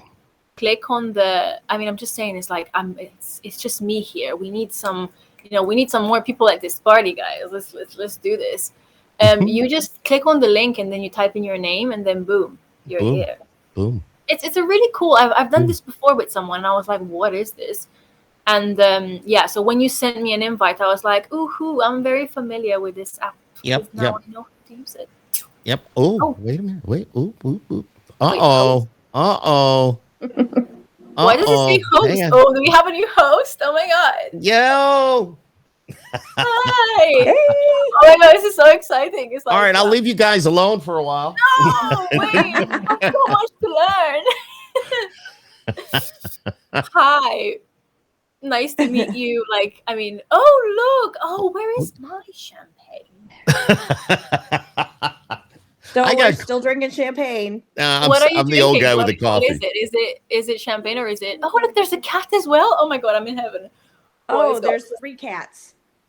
Bring them all in. I think you know how I said there's more people to the party. Oh, sweet rosé. Okay, that sounds like a bit of me. It's some rosé. Oh, What we've the got hell rosé. is that? Cats. Cat. We've got rosé. We've got 3 What the cats. hell? It's like a full house. It is. It's Here. all happening. Here you go. Oh, hello. What's your name? Felix. That's Felix. Felix. Yep. And where's the other ones? You I cannot don't tell know. me you have 3 cats and only show me one. Like, come on, what are we doing? Hang on. Here comes one. Oh, There's Lily. Lily's I camera had- And shot. there goes Lily. She's like, I don't want to be on camera. I don't have Where's- my makeup on. Where's Yeah, Opie? the camera's like, no. Oh my gosh. So what did I miss? What are we talking Everything. about? We were just saying goodbye. No. You missed. What did you miss? You missed me talking about London versus Romania versus the USA. And I'm sorry, but I have to ask Regina this because we already talked about this. But I don't do that. That's so rude. I know. It's me. You're just entertaining. So I was asking Skip and I was asking the people joining in. If you go to a restaurant in the States and you don't like the food or something's not okay, do you ever say something and send it back, or do you just roll with it? So perfect timing. We just came from dinner at a nice restaurant here in town for my son's 21st birthday. My husband eats steak. Ugh. Love steak. He gets it butterflied and well done. Like, no chef ever wants to cook a steak like this because it's just mutilating the steak. It came too rare, and he sent it back. Yeah. Okay. Yeah. If it's not the way you want it, I think it's okay to say, can you please do this a little more? Yeah, no, of course, I completely agree. I was just saying because Skip asked me what's the main differences between Romania and the UK, and I was saying one of the main things would be that most people would rather just not they would just suffer in silence and not actually say that they don't enjoy what they're eating. So they would just be like, oh yeah, everything's perfect, thank you. And it's like, I hate this and I paid £30 or 40 or £50. Yeah. So I think there's a way to convey that you're not happy with it so that they can make it right. I would just tell them it sucks. Get it out of here. Right. Oh my God.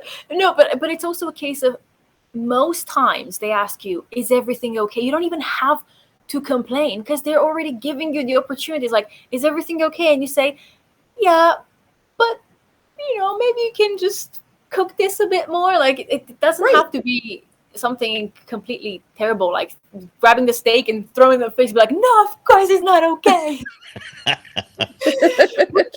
This, it's as hard as a shoe. Depends on how drunk I am. Yeah, no, there's ways of doing things. But yeah, I Yes. was very curious. And then I asked him about if someone opens a bottle of wine and they pour it for you and you don't like it, do you say something? You know, I said we I've get never to met taste a the bottle of wine. I don't like, so I don't know. That's the real question. Yeah, I told her that normally you taste it before you buy it. Yeah. But then I think what Andrada's saying is they bring the bottle over and they open it and then And I you mean, would taste they- it, you don't like it. I suppose you can say no. This isn't really what I want. Get me another bottle. But the bottle, the seal But has what been broken. happens? I think the next I would assume podcast that should they be would called. take that to the bar and serve it at the bar, right? And sell it by think? the I glass don't at the know. bar. Oh, we could send it to Andrada if we don't like it. I'm not Or sure. me. Because then they would have like some specific house wine or something. I don't think you can keep a bottle open for that long. I'm really curious, guys. I feel like the next podcast should be called "What do you do with bottles of wine that have been sent back?" And just We have can do a- that. We telling can do us. that in your next location, wherever the hell that's going to be. Right. I think it's gonna be Bucharest. I'm 9 Okay. sure it's gonna be Bucharest. Unless I go to the Azores for New Year's Eve. Oh, nice. Oh, is that something that's in the works? It's not really. It was more like a joke because when I was leaving, the guys were like, "I don't want to say goodbye. I'm just gonna say see you later." And I was like, "Yeah, I'll see you for New Year's." And they were like, "Don't even joke about that because you should because it's my birthday." And I was like, "It's your birthday on New Year's Eve?" And he was like, Whoa. It's your birthday on New Year's Eve? No, it's my friend's birthday. My birthday was Okay. my birthday was 2 weeks ago. No, a week and a half. Well, we didn't know that. I'm pretty sure I wished her happy birthday. You did wish me happy birthday, and I thanked you. Did I? Where were you, Skip? I guess I didn't. You know what you did? You skipped my party. Wow, aren't we smart? There's a dad joke. I know, right? I'm like funny and smart. Like, Yeah, yeah, you skipped my birthday. Oh well, it I happens. skipped it. It happened.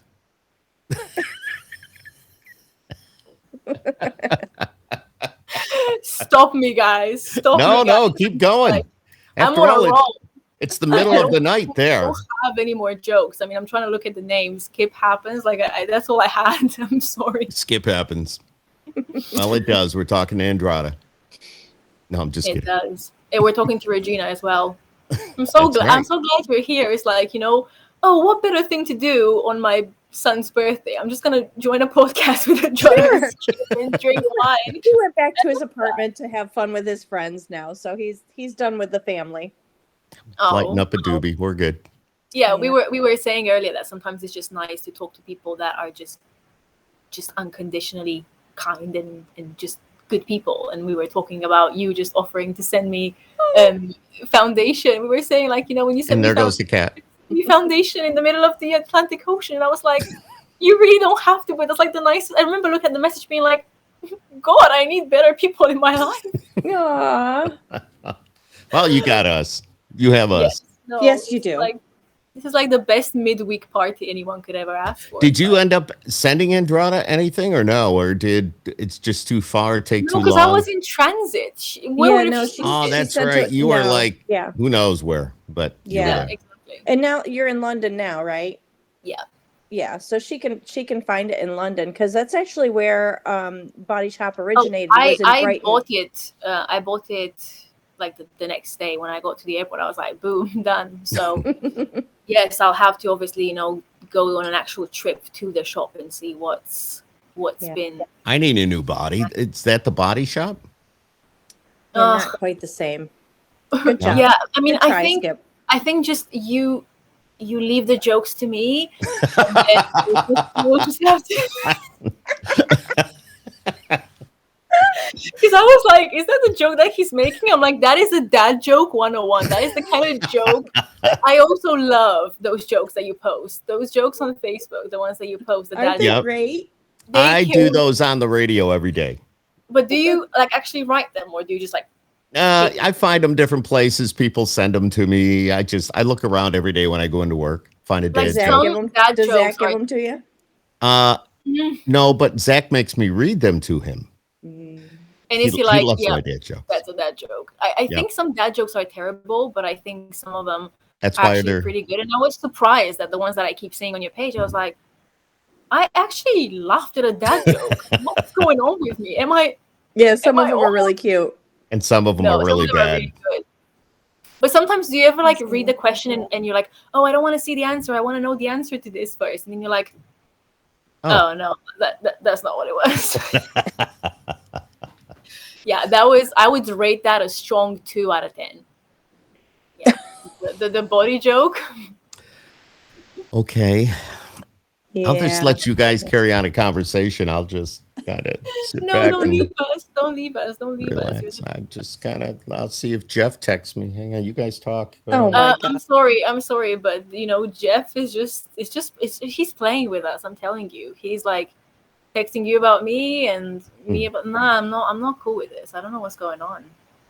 I don't think he's talking to me because I told him he was cute today. Did you tell him that? Maybe I did. He made a remark, and I said, "No, I like you. You're cute," and then he never responded. And then he didn't respond. Oh my god! Hey, where's the hubby? He just. Well, can you hear? He's Oh, I gonna be guess in he's in a back. second. That was good timing. It was like, where is he? He was like, I'm here. Yeah. This is a dog barking because the dog. See, they got cats and dogs. But do they have boots and cats and boots and cats and Boots and cats. That's going to be your next song, Boots and Cats. Can you imagine? Just like me, it's like Andrada leaves her pop career and her acting career for a career in beatbox. To beatbox. There's me. There's me like on America's Got Talent or something, and I just show up being like, "Hi, I would like to show my one true skill, and that's beatbox." Don't do that. You're going to ruin your voice. Yeah. So yeah, my name is Natasha, and I'm just gonna show you my true talent. She's American now. Listen to her talk. Yeah. I'm doing an impression of this Natasha person, and then she's like, boots and cats and boots and cats and for like a good 5 minutes, and everyone's like, and everyone's like playing me, and they're like, someone just take this crazy woman off the stage. Get the hook. But you know what, Skip, like what we were saying earlier about like virality, I bet you I would get more phone calls of doing that and embarrassing myself on like American television than I would if I actually went there and performed something. You need to get on American television. Yes, you do. You do. See, that's another reason you need to get your ass to LA, like you talked about. And then you got to come to this coast. And I told you I'd get you in the pod zone here, and I'd have Regina come over and we'd do something in person. So yeah, we said we're gonna do like the longest podcast in history. Just like, get some Cheetos, get some snacks, get some stuff going, and just like keep going for like 48 hours. And then like at some point, people well, good luck. People are watching and they'll be like, why is there 3 people asleep in the studio with the live stream on? You see all of us. What is the longest podcast? Do we know? I have no idea. Let's look it up. Who wants to look it up? I don't know how to do it right now. Okay, Google. Look up. Okay, oh, Google. You're like, you've got like the smart things. What? Like, will you shut up for a minute? Such a gracious host. Will you shut up already? You're going to beat me to it, are you? Right. Okay, Google. What is the longest podcast ever? You already have the answer? We are not doing it. What, the 36-hour one? 36 hours. You already had the answer.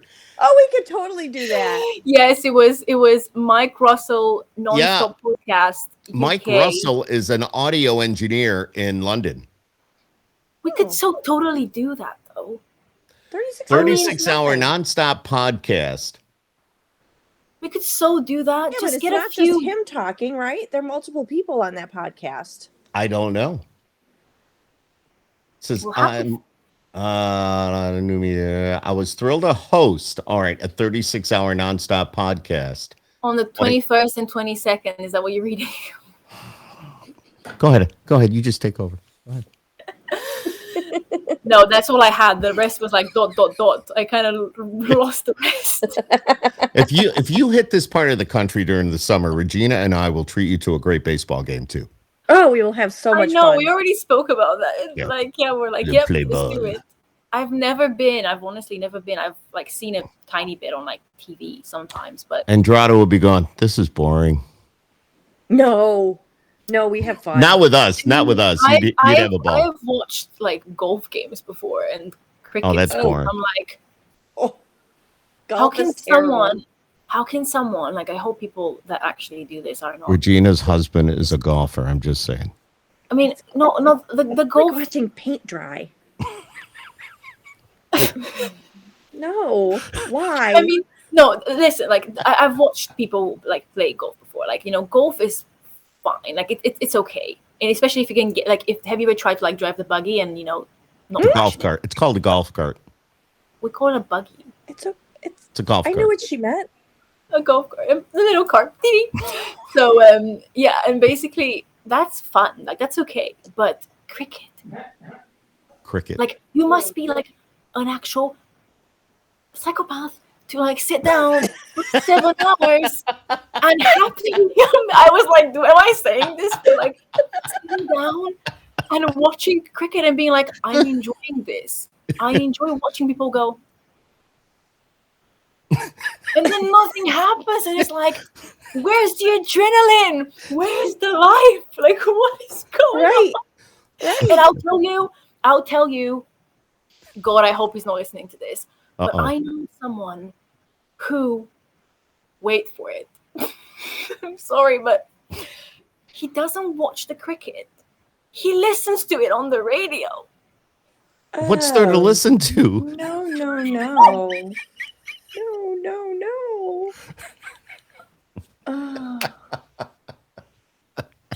It's like, there was one time when I was like, what are you listening to? I was like, I'm listening to the cricket. I'm like, you're what?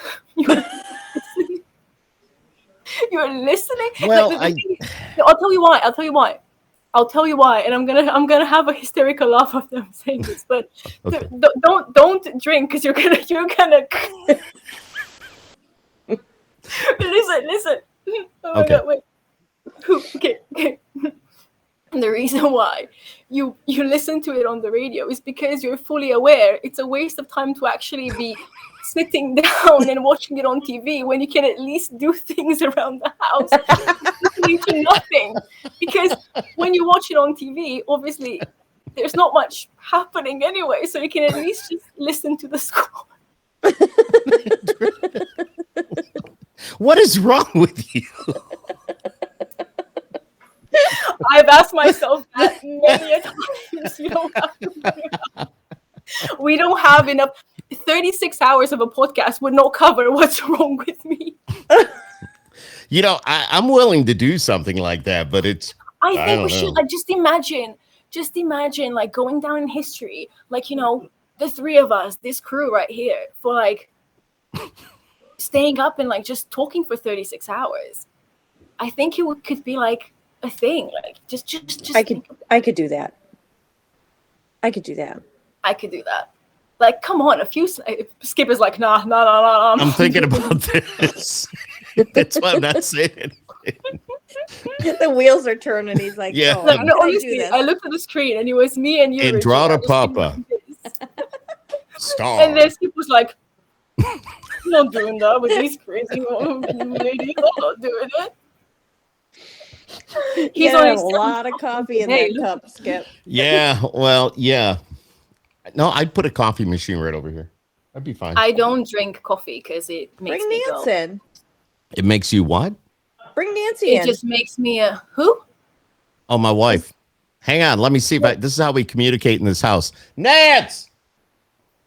Can you come here a minute?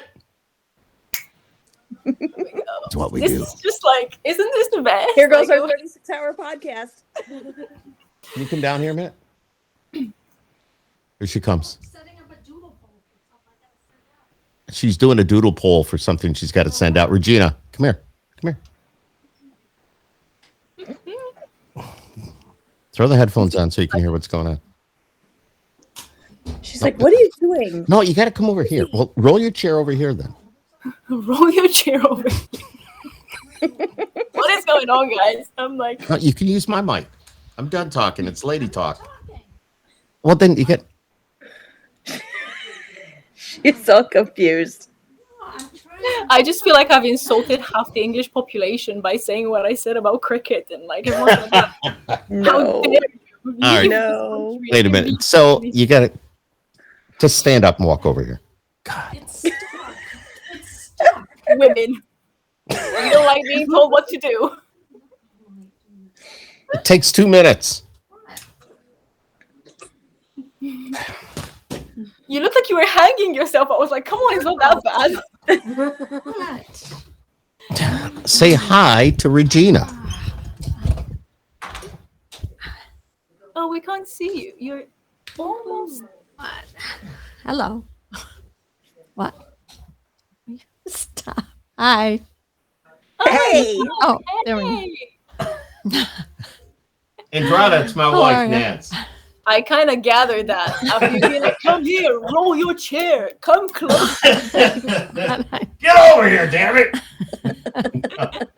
Oh my God. Nice to meet you. Nice to meet you. It's been a What's long What's day. going on, Nance? Oh my God. You know, it's just been, work is ridiculous. And I was trying to get something done and he's like, come down here. And I'm like, Oh, I'm All I do sorry. is That's look. my fault. like, I just want to get one thing done. Never. So we're talking about doing a 37-hour podcast to beat the world record. The world record is 36 and we want to do 37 just because we can.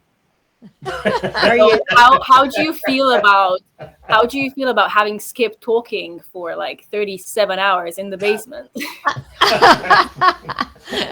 I do that now.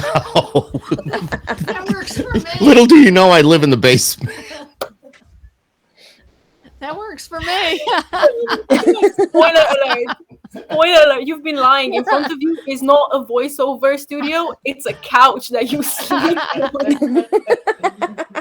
It's a mattress. Yes, I put the mattress on the table when we're done. Oh my God. Honestly, I don't think I've ever I laughed. throw food down every now and then. Yeah, she does. Time to eat. She throws something down the stairs. Pizza. She throws a steak at you. Here you go. It's medium rare. Eat it, damn it. And you can't send it back no matter how it's done. That's right. Oops, I burned it. Oh no. Oh my God. Oh my God. And then it's like, where's the butter? And be like, here's your butter. And just throws it. Here's a bucket. Yeah, I got to pee in the sink in the back room. It's like I'm not even allowed to go upstairs. I'm just Oh saying. no. And then it's like, sorry, can I have another bucket? And it's like, no, collection is in 2 days. I wouldn't be collecting it. No. She doesn't want to touch my shit. Bitches. Oh no.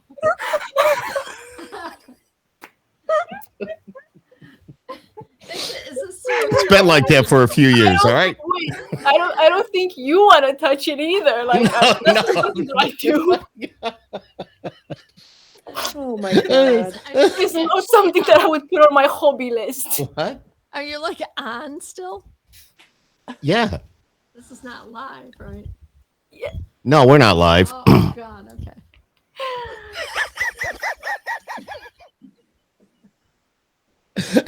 No, we're live.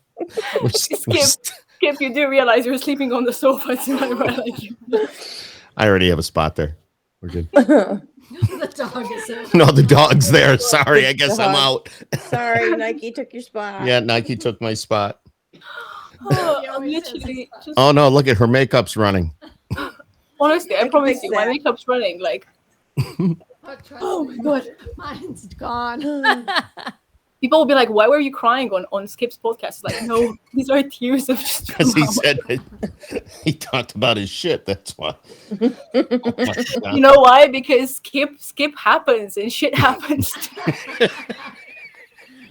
Shit happens when skip happens. Do you realize if Jeff is watching this, he's going to call, he's going to text you, stop talking like that. I need to represent you in the United States. He's not why, because he said he doesn't have Facebook anymore.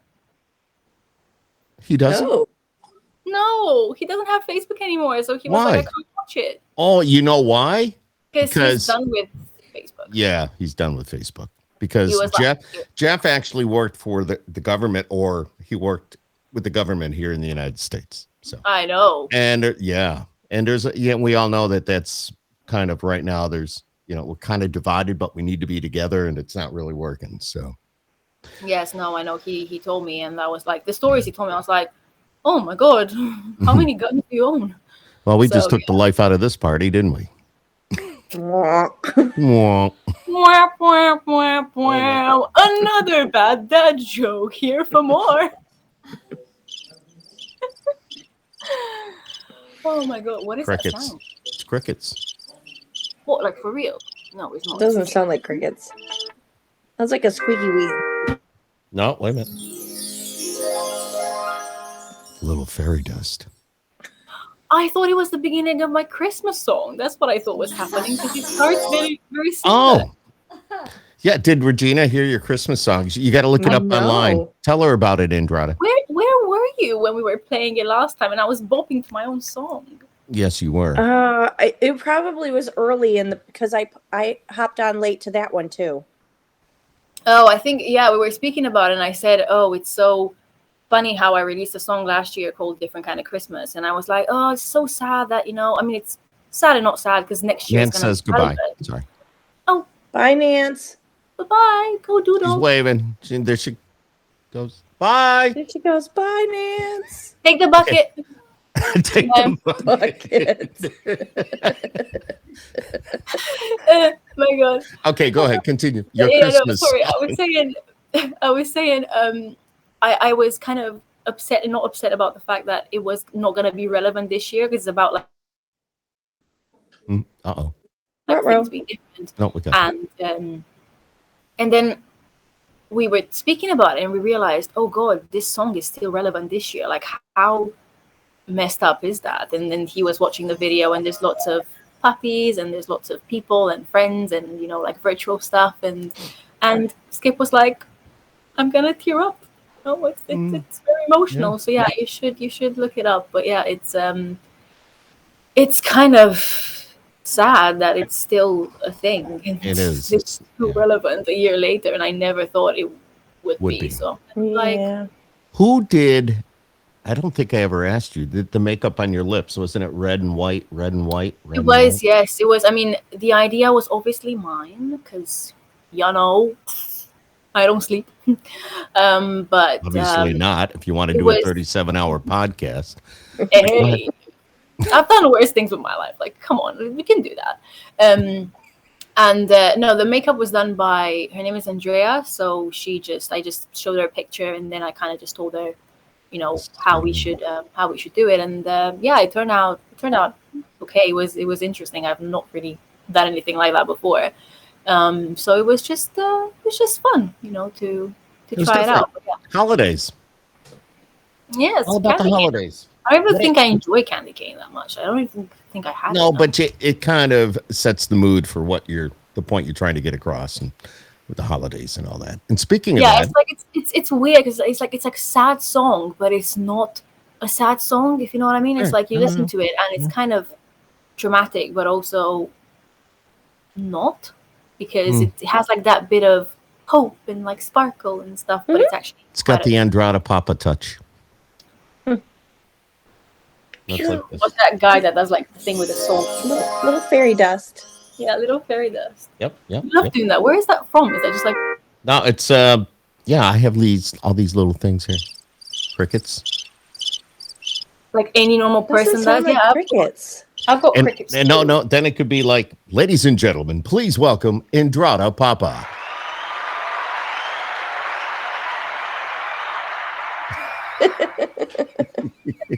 Hello.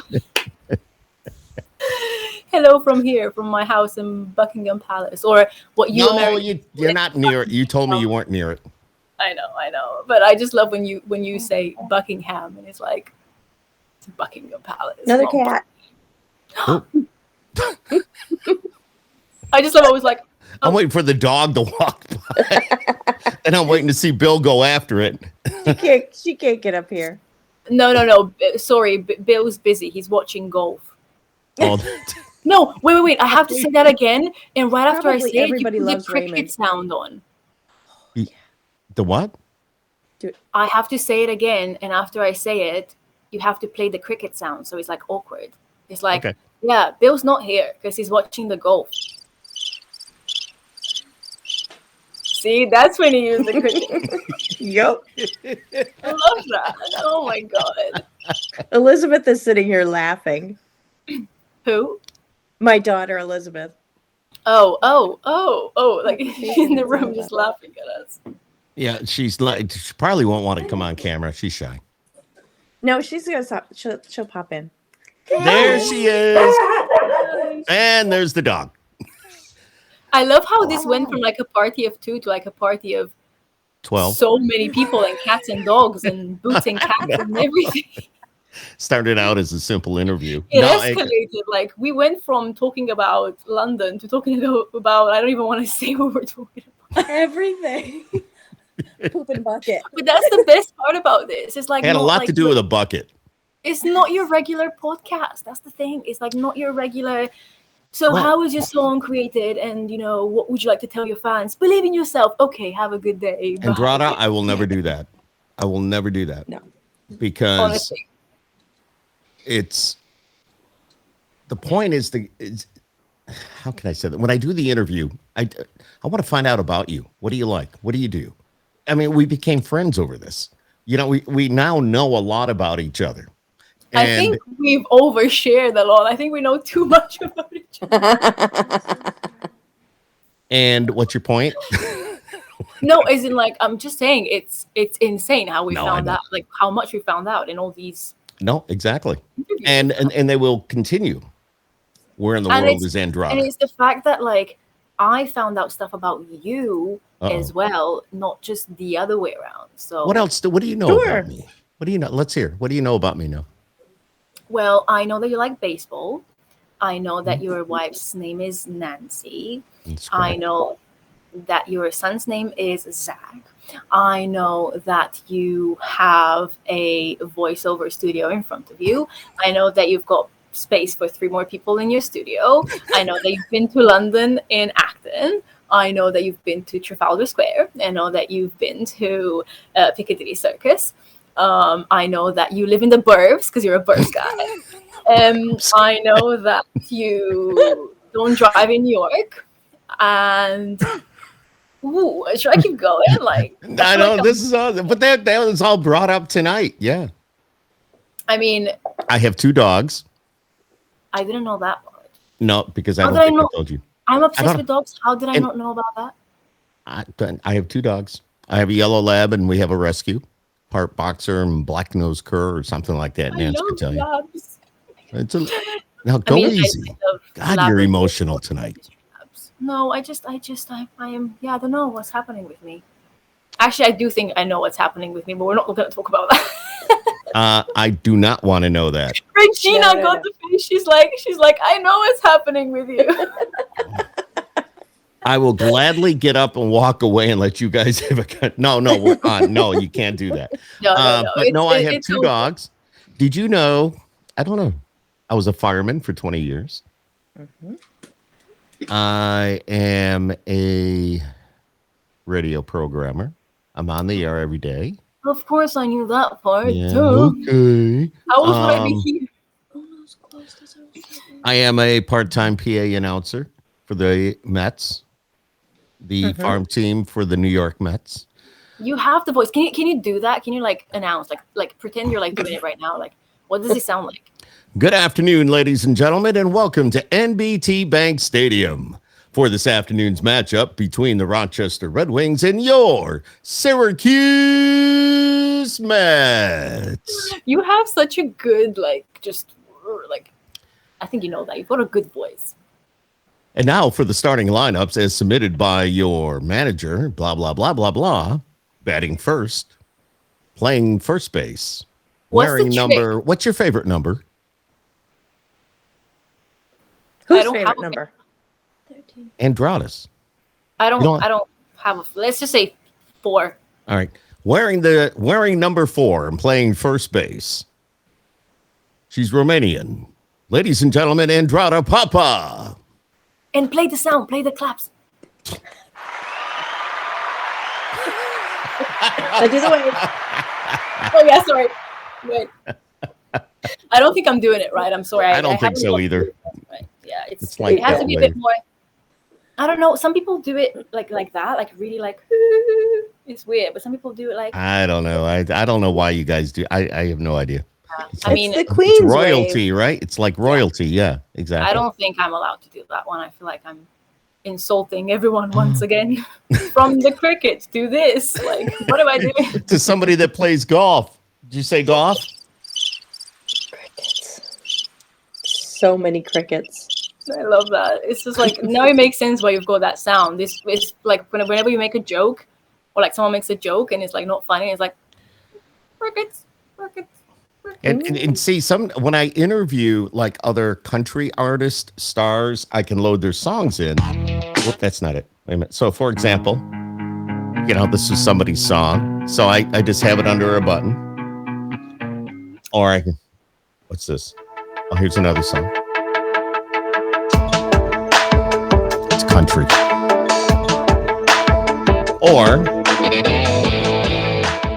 I'll stop it because Facebook would get all pissed off at me. But the real question is, what? where's my song coming from? Your song? Your song's up on top, baby. Hey. Yeah. I was gonna say, like, you've got all these songs like under your desk, like, where's my song? Your song. Hang on. Listen Where to this. is it? Yeah, Where's my song? Howdy, y'all. Go ahead. Do your Billy Ray Cyrus. Go ahead. Dare you to. All right. Hi everyone. I'm from West Virginia. Nashville. No, is it not? Is it not West Virginia? Oh, he's from that. No. It was like that was my impression of a West Virginia, but like, Okay. not there yet. I just know someone who's from Virginia. She's like, "Hi y'all, how's it going?" And I'm just like, "Why are you shouting at me?" Do they say y'all in Virginia? No. She does a lot. Who does? I have a friend and she's from Virginia. And she said, "Hey y'all." You sure? Yeah. I don't know who this is, but it's not very good. I'm kidding. You know I love it. I'm gonna teach you like the bop. I'm so like bop at the same time. Like, And the video's pretty hot. I will, from a guy's perspective, pretty hot. I'm gonna Yeah, try it's and good. you have the video in front of you I do. because I'm gonna do the choreo.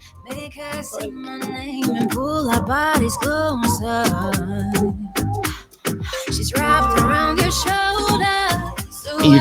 You're like wrapped around this guy, I am. and now he's picking you up and turning you around. I hear that sound she makes. I feel like I lose my senses. You're rushing through my veins. See that? I'm drowning in this feeling. I might get swept away. Cause you're making me stay with the way that you play. My sexy serenade. Love it. That's one of those songs. Yes, it's one of those songs. It's That's one awesome. of those. It's good. Yeah, it's one of those. Ladies and gentlemen, it's Andrada Popa. How do you work that into the wolf? We don't. Just say Into a what? no. See, the radio station. I work at the Wolf, which Oh, it's 92.1 The Wolf. Oh, I thought it. No, that's right. I had the shirt on earlier, but that's the radio station I all work country. at. It's called The Wolf, but it's country. So, but we have a sister station, The Beat. We have other formats. So it's cool. I was gonna say, you said at the beginning before we went live, you said oh, I have a story about this T-shirt, and you never actually told me the story. What T-shirt you had on? Your top. I didn't know. Oh, no, I don't have a story about this. You said, oh, I have something funny about this, but I'm going to say when we go live. I don't know. I don't know if it was about the T-shirt. I don't know. This is just a basic blinker fluid T-shirt. I bought it online to support some, I don't know, some organization. You know, maybe, that's all. I don't know. Maybe it was about something else, but I remember you saying, oh, we're going to talk about this when we go in. Blinker fluid. I don't know. There's no such thing as blinker fluid. I don't even know what that is. It just looks like a cool top. I don't know. It's a cruel joke by men. Oh, no. I was going to say, that's right. We're going to talk about T-shirts because I have. So that's what it was. I said, I'll tell you about my T-shirts or something. Yeah. So, Men. I have 2 drawers full of T-shirts. I have so many T-shirts. Really? Yeah. I mean, do you find that you buy more as a man? Like, do you find that you buy? No, I get them all for nothing. People like here. Well, I mean, I bought this. Yes, I bought because I do the podcast. I have certain T-shirts that I wear that kind of either there's a Batman or there's this one or like Kiss. I'll wear that shirt. There's certain shirts I'll wear when I do the podcast. But I have so many T-shirts that it just. I don't, and I bet Regina could probably say Bill's got so many T-shirts. Do you have a Guns N' Roses one though? Are you a basic Burbs guy? You and this Burbs guy thing. Guns, I do. I know. But now you're like, I used to have a Guns N' Roses T-shirt, but I don't think I have one anymore. No, I don't have a Guns N' Roses. I think it's just because I think there was a point where everyone would just buy a Guns N' Roses T-shirt, whether it was or like Metallica. A woman or a man. Yeah. Where'd you go? I think you froze up. She did. She's frozen. Gosh. Andrada, are you there? Uh-oh.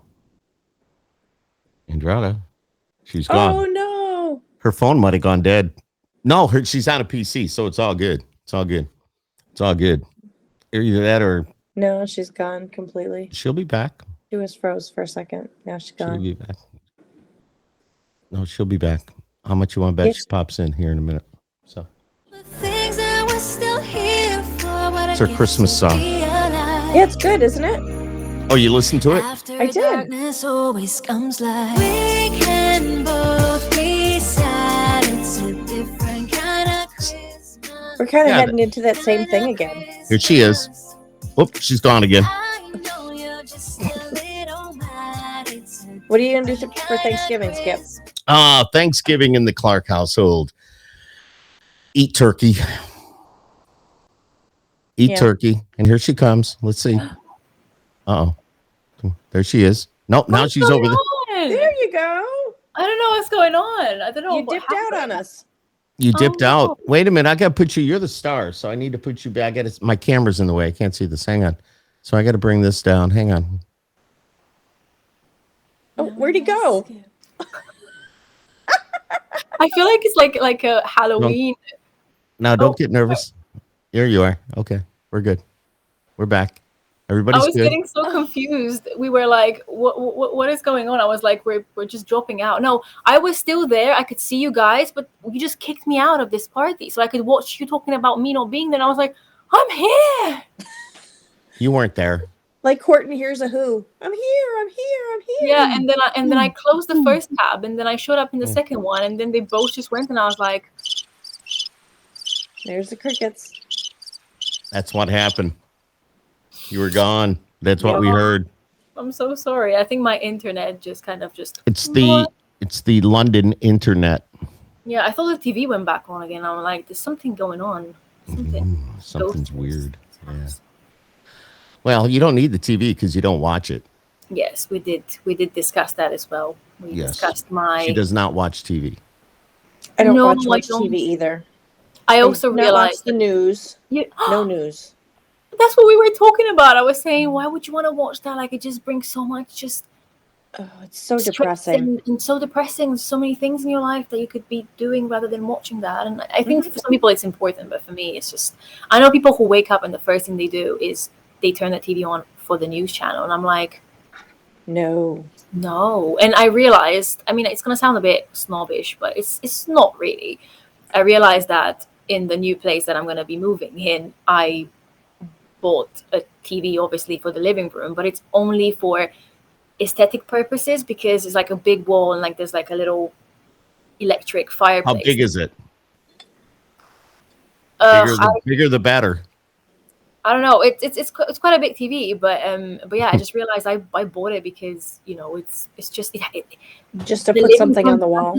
yeah, it doesn't make sense without it. It's just like a specific place for a TV, and I don't want to be that like every single time someone comes into my house, they're like, "Why don't you have a TV? Why don't you have a TV?" So at least I can have it, and like whenever I watch something, like let's say on YouTube or when I put Yeah, I you don't could know, stream a movie or something. yeah, Yeah, you can actually yeah. stream different things. It doesn't have to be like cable TV. So You could watch Skip Happens on the YouTube app.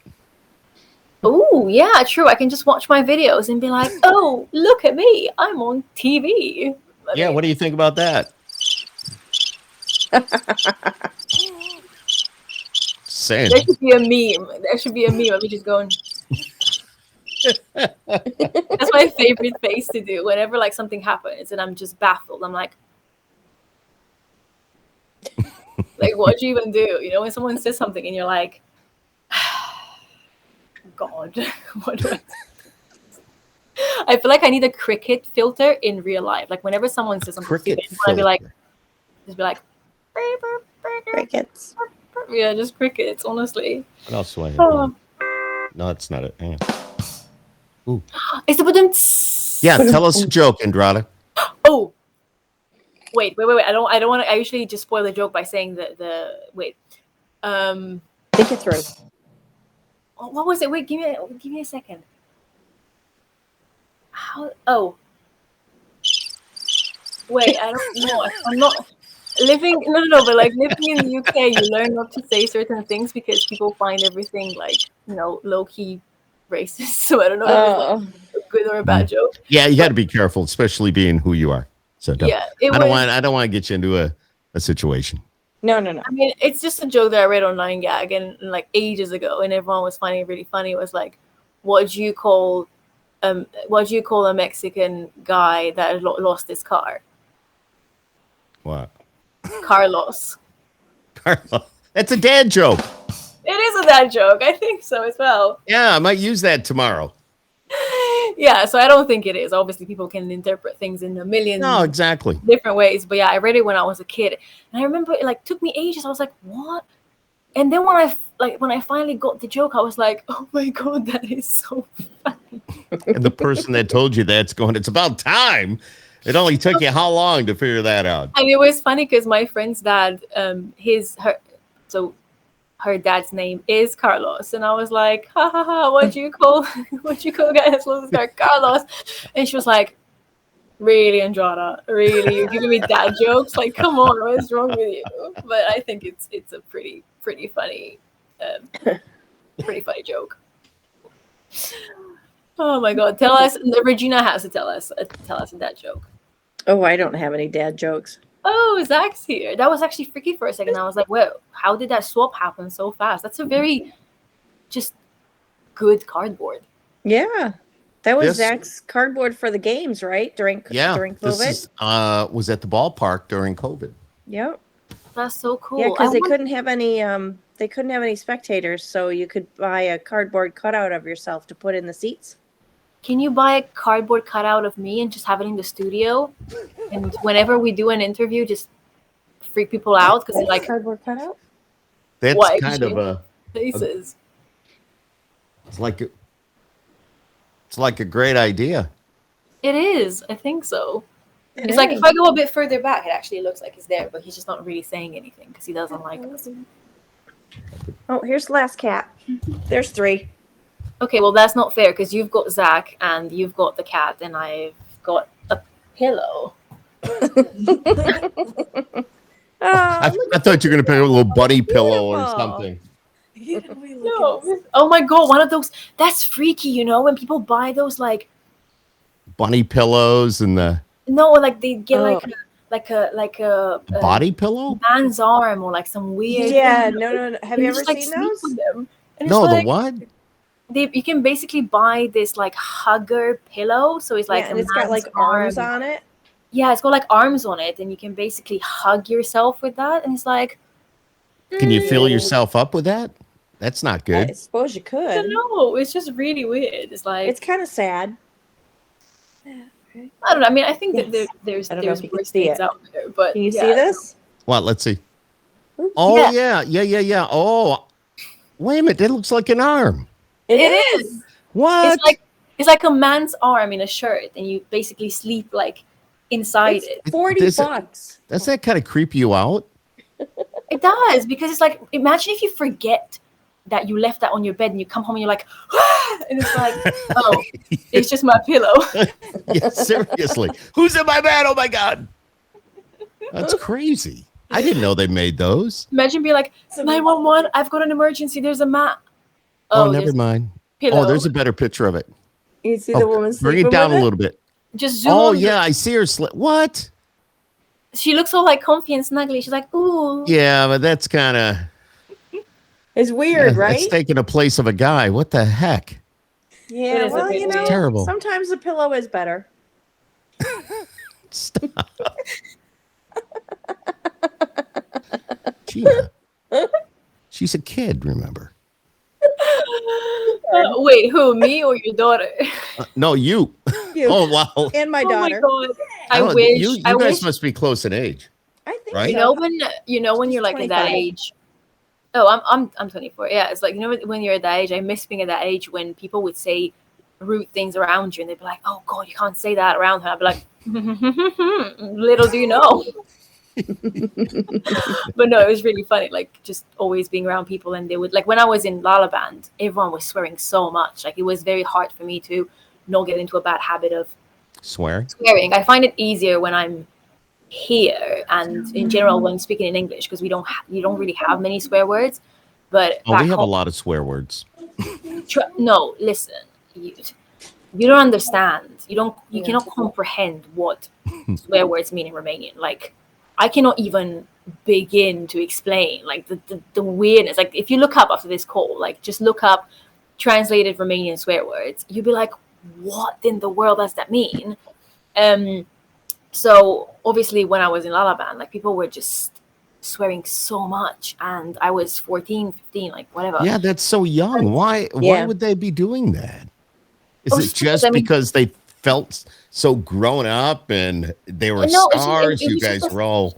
thing. I mean, it was just not like the whole crew was doing it. So like the producers were swearing a lot. Oh, the that director doesn't was help. swearing so much. Like, it was, the whole team was doing it. And Right. sometimes it would be like, oh God, there's a few people here that are young, but they would just be constant swearing. Like, not in terms of, that's the thing, like in Romanian, you kind of swear without actually swearing. It's just like you would say certain words sometimes that you shouldn't actually be saying, but they're just part of the conversation. I don't know, it's weird. So obviously I was at that age when people would be like, guys, Andrada's here. It's like, no one thinks of me that way anymore, because I'm an actual legit adult now. Even though I don't look it, and people still ask me stuff like, so are you starting school? And I'm like, No. I'm doing a master's degree. Like, come on, how young do you think I am? Like, thank you, but also Jesus Christ. So yeah, When it's is speaking of school, or college, when is your ceremony on the 29th again? Is it the 29th? The uni, not the master's, this one, the uni. Yeah, yeah, while you're in London. You're 29th. 29th. Very cool. Yes, I want to ordered see. my I want to gown. see pics. I want your brother to take some Well, pictures. Yes, I'm gonna like instruct him and be like, okay, look, this is my, I don't know, like, people have like good sides and bad sides. I haven't figured out which one is which yet. Seriously, you look the same from both sides. And some people actually look different. I have a friend, and she was like, do you want to see how different my face looks? I'm like, it can't be that different. And then she turned around, I'm like, you look a different person. So some people do have like just different sides. Like, Ariana Grande, she had I don't know if she does it anymore because she's got plastic surgery now. She probably doesn't have to. But back when she was younger, she would have this thing that whenever she would go on a TV show, she would never sit on, can't remember which side it was, but she would literally ask people to move because she didn't want to be filmed from her bad Whichever side. side. Yeah, I remember hearing that. Yeah, so when you would watch her interviews, she would Really? only ever be on, I think it's her right side that she would I always had no idea. Mm-hmm. Yes, yes. I I think Doesn't think I matter look the which same. side for me. It's neither side is good. I think it was lucky as well I'm because the you know same when you either go way. on, when you go on like Jamie, no, what's his name? What's your show? Not James Corden.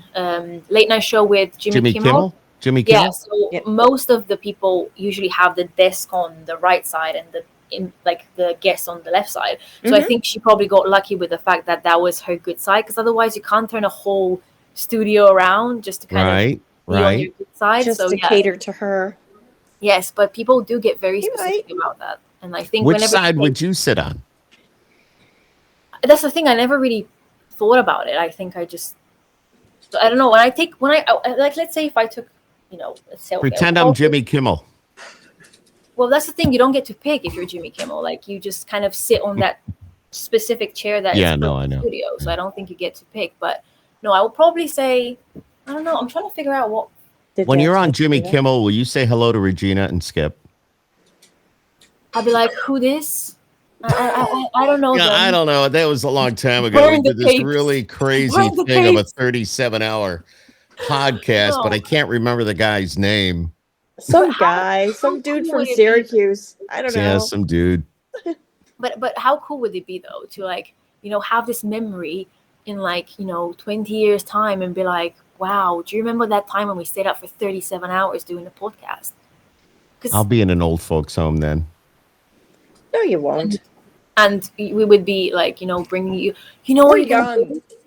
Where are you? If you're ever gonna be there, let's hope not, but if you're ever gonna be there, you can spend your time re-listening to that 37-hour podcast just over and over again. Just what I want to do. Play that repeat because 37 hours aren't enough. repeat. And then it's God gonna has be been like, listening to that same thing for 2 weeks now. and then it's gonna be like cause of death, the 37-hour podcast, and then boom, we get a whole documentary based on that. The life of Skip Clark. Skip happens. I watch way too much. Like, because you asked me what do I watch a lot of crime stuff. I watch all of the crime documentaries, mysteries, unsolved cases. I watch Dexter. When do you do that? You said you didn't watch TV. No, it's like, no, I don't watch cable. Okay, I get you. Yeah, no, you can watch those on like Netflix and stuff. I don't like things. I only. Oh, don't go away. Don't go away. There you are. Okay, you're there. Here. I know. I see Am I you here? now. Yeah, you're kind of there. You're a little broken up. I think my connection. Pull yourself together, Andrada. Don't touch anything. Okay, I see you. You're good. Continue. I was saying, yeah, if I pick to look at something, that's like a conscious decision. If you're skipping through channels, that's a different conversation. So, no, I do like watching all the, like, true life. Like, I'm not a fan of fiction. I'm not a fan of sci-fi. I'm not a fan of any of that. Even though I watch it sometimes. But yeah, when I get into a good crime mystery thing, and it's like a true story, like the whole Steve Avery documentary and everything, I was like, wow, whoa, like, it's just crazy to think about that. And you kind of look at America and you're like, okay, there are some things that aren't that cool about it, like all the the justice system and things. It's like, whoa, scary. So are you hearing any of the big news stories that are going on here? I mean, what do you hear over there about what's going on here? I mean, I'm like the worst person to ask because I don't. Oh, that's right. You don't watch the news. Never mind. I take that back. Sorry. If you usually go on like Daily Mail, or like if you go on any of the just reading things, there's lots of Donald Trump things usually, and there's lots of just obviously when the elections happened, there was lots of that going on. But I think there's a lot of things to do with Facebook and Meta now. So Meta, yes, what do you think about that? Now Facebook is now called Meta. Well, I mean, we still know it as Facebook, and I think it'll always be called Facebook. But reality, it's Meta. Well, we were discussing that in class the other day because of the course that I'm doing, and we were speaking about this whole Facebook metaverse. We were watching like the introduction of it, and I think what I kind of gathered from it is that that they are not actually changing. So Facebook is still staying Facebook. Obviously, they brought this metaverse thing into it because they want to bring all the virtual stuff. But Right. Facebook is actually still going to stay Facebook. So yeah, I think I'm supposed to write an essay about that at some point. So I will, I will send you the essay once it's done and tell you like real information. But no, I think, I think the stuff that I have to learn about on this course are just enough for me to not actually have to watch the news, because everything that's to do with, everything that's happening in the social media world and all the Facebook stuff and all the data breaches and things that have been happening, we discuss them on the course. So I really don't need extra just information on the matter. But yes, I am very vocal when it comes to social media and how I feel about it and how it's. Yeah, but social media can, well, we all know it can be your enemy, but it can also go the other way too. It can really propel you it just to. depends on how you use it. That's the main thing. Is I'm not being an extremist and just saying, oh, it's terrible. But it's like, if you make it terrible, it will be terrible. If you use it as a True. if you use it as a place to diminish yourself and to look up at because I know people that do that, and I know my mom does it, like, God bless her, but she loves to look at what other people are doing. I have no interest to look at someone that I don't like necessarily. She would purposely go and look at someone that I like, let's say I used to go to competitions with, or people that I used to go to school with and not like, or something. She would just out of curiosity look them up, and then like she would send me things, and I'm like, I genuinely have no interest in any of this. It's like I like to use it for things like this, and for things like, just posting about things that are relevant to me, or for creating some sort of what I try to make, relevant content. But like I said, it's just all about what you use it for. Because if you use it to make yourself feel bad, and to like, if you only follow people that are richer than you, more successful than you, more famous, and all that kind of stuff, it's subconsciously you're gonna start thinking bad things about yourself, even though you really, really shouldn't. So that's my view on it. It's like, I obviously follow people that that I look up to, and I do follow Ariana Grande, because you need to have your inspiration of, that's why I'm doing this, in terms of seeing people work their asses off for what they're doing. But you also have to follow real people that you are friends with, or people that you know, or people that just inspire you in other ways. It doesn't all have to be Jeff Bezos and Elon Musk, so Right. the balance, it's the balance. But you also have to remember that everything that they put out there is what they want you to see. That's true. So, everybody's got shit in their lives. They just don't broadcast it on social media. I did. Swear jar. That's quarter. But and that's the thing for kids, because kids get onto social media so early that you have to kind of teach them that, even though it looks like everybody's life is rainbows and sunshine, it's not. It's just what they want you to see. I completely agree, because obviously me being on both sides of the coin, so obviously I wouldn't call myself a content creator and like an influencer, because I don't like that. But I do have people that, get influenced by what I post, or people that like, let's say, if it's not, maybe not all the 26,000 people follow me care that much about me, but let's say 50 of them get influenced by something that I post. It's still something that you're putting out there for people to see. So I'm fully aware of how important that is. And I'm fully aware that as the person on that side, you don't post about your bad days. And if you do, you're not going to do it all the time. You could have a whole bad month. You're not going to post bad things every single day, because it's not what social media wants you to do. Imagine if you went on Instagram and everyone was posting pictures of them lying. You wouldn't want to be seeing that. Right. So it's really important to kind of remind yourself that it's like, I was looking at this picture that did internet, because she posted a picture of herself crying, just like being real, so to speak. And she posted a caption about how she has gone through difficult times, and just discussing things that were important to her.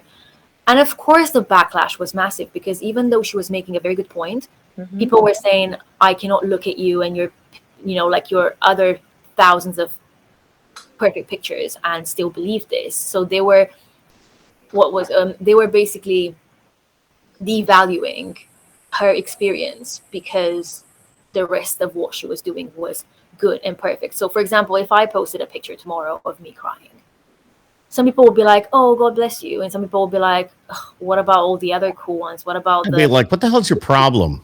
yeah?" They'd be Yeah. like, "What about your I'm kidding. perfect, I'm kidding, but I know what you're saying. Yes. No, No, exactly. but you're What about right. your They'd be movie? like, "Oh, drama queen looking for attention. Stop it." Exactly. It's Yeah. like the whole point of That's we true. need to take care of our mental health, but the second you speak out about it, it's like there was this thing that I posted at one point, and it's honestly the truest thing I've ever read. It's like we're all entitled to mental health as long as it doesn't bother anyone else. It's not like it's in your own space, in your own room. You're not like you're not. It doesn't interfere with work or things that you have to do. So it's like everyone claims that, oh yes, it's so important and we have to take care of it, but the second it God we discuss it. So that's the main. Uh oh. Uh oh. Something's interfering again. Oh, there she is. We got you. You're Okay. right. You're back. You're always fine for me, so I'm always like, is it me disappearing? I was like, who is it? Look, I don't know Which what one you're of us? doing on your end there, Miss Papa, but whatever you're doing is not very pleasant. I'm just saying. All right. I'm sorry. I'm so sorry. No, guys. no. I think I've broken down the internet. Imagine what would happen on the 37. Well, No, I'm sure it has nothing to do with you being in London and us being in the United States. In this, it's just amazing that we can communicate like I this. know. Being on the other side of the world, and Well, there you go. That's the good aspect well, of I was social gonna media. say Look that's at what the we can that's there do. you the go. positive side. It's like, you can create friendships, and like I was saying, my best friend, we talked about it, she lives in Australia. It's like, how would you be talking to these people if you didn't have it? So I'm not saying it's all doom and gloom. I'm not saying just delete all the apps, and like if you watch like the Social Dilemma and stuff, they talk about how the only way to beat it is to leave it, in a way of not being on it at all, to not encourage the bad stuff. Mhm. But then it's like you could also just keep control, like just be in control of what you're doing and what you're trying to look at, and just kind of Sure. and when it comes to kids, it's like they really don't need it. If No. you think of it, it's like they really don't need it at that point. No, It's they like, need to go outside and play in the dirt. Seriously. my Little teacher kids would need to be disagree. outside and playing and doing that. The screen time needs to be minimal for them. My teacher would disagree. I actually don't think she likes me very much. I mean, I'm sure she's not watching this, but yeah, I don't think my social media mass marketing, whatever it was, teacher likes me very much, because I was very vocal about the fact that I don't think children should be on social media until they're at least like 12, 13, or whatever I said. And in a way of like, if you are on social media, at least as a parent, I feel like I should be able to see what my son/daughter or whatever are following, because if all my daughter is following is the Kardashians, I've got nothing against them, but if that's all you see, that's all Right. you aspire to be. And I genuinely look at my generation of friends and how most of us just look like, I look about 14 sometimes, like we just look just like what I would call normal people. Sure. I look at this generation of people kind of growing up now, they've got most of their stuff like face and body done by the time they're 18, because that's what true. they see and that's what they aspire to do. And it's your body, your choice, do whatever you want with it, but But you can't tell me that it's not like a subconscious thing happening, because if that's not what you were seeing all this time, you wouldn't be doing it. So I was saying to my teacher that I don't really, I mean, we were talking in class or whatever, I was saying I don't really think that kids really need that. Like, I don't think you need to be on TikTok when you're 7. I think you should be, don't know, I'm a big fan of books. Like, just go read a book, just like go play with your friends, like do something. And she said something, and obviously, like, you guys are parents, you know more than me, like, what do I know?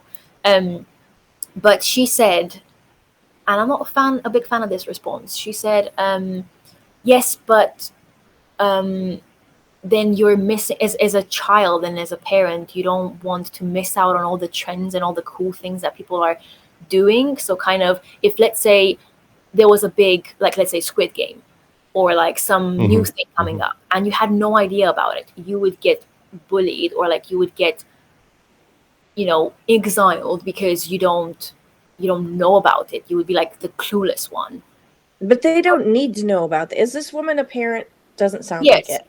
Yeah, no, she is a parent. Really? She was, yeah, that's what I was shocked about, because she's a parent, and she was saying that obviously Wow. she finds it really hard to like you were saying about the screen time. She finds it hard to diminish the screen time because basically it's like I don't want to say this on like live stream, but I'm gonna say it. It's like it's the sheep mentality. It's like if you have certain values, it's like me growing up. I was always the one. I'm not saying actually. I don't think I ever suffered from it, but like me growing up, I was always the person to not go to the pub, not go to the parties, not go to the after school stuff, because I was always either rehearsing, singing, doing shows, trying to learn more things, going to like extra lessons for like, English or whatever it was. Do I care? Like, am I glad that I am who I am now with, all of my issues, and Skip being like, what's wrong with you? But like, No, am I happy that I did all of those things, even though I didn't get to be the cool kid and like going to the backyard, and like I was always the one person to not leave the classroom because everyone was going out to smoke and to chat and to like, just be cool. I was literally in the classroom just eating my sandwich that my dad made that morning. Or like I never had that need for proving myself, because I always felt like what I was actually doing was me proving myself, but in better ways. So I think, I don't know, like being a parent doesn't come with a manual. So for someone who is a parent, and she is a parent, to say, oh, it's really hard to keep up with life if you're not on social media, and I think kids do need to be included. It's like, well, you're basically telling your kid that you should just be like everyone else, and if you're not on top of the trends, then you don't exist. And that's just, for me, I don't know, it doesn't sit well with me. So I kind of realized at that point, I was like, okay, I clearly offended the wrong person because she disagreed with me. And I was like, God, she's gonna be my teacher for the next couple of and years. she's going to watch the podcast, and you just failed. So No, I don't think so. no. Limiting screen time for kids is really hard. My daughter she didn't have quite as many opportunities to be on social media as much as my son. Now today was his 21st birthday. He lived and died by a phone. And if you were to take this away, he would hyperventilate.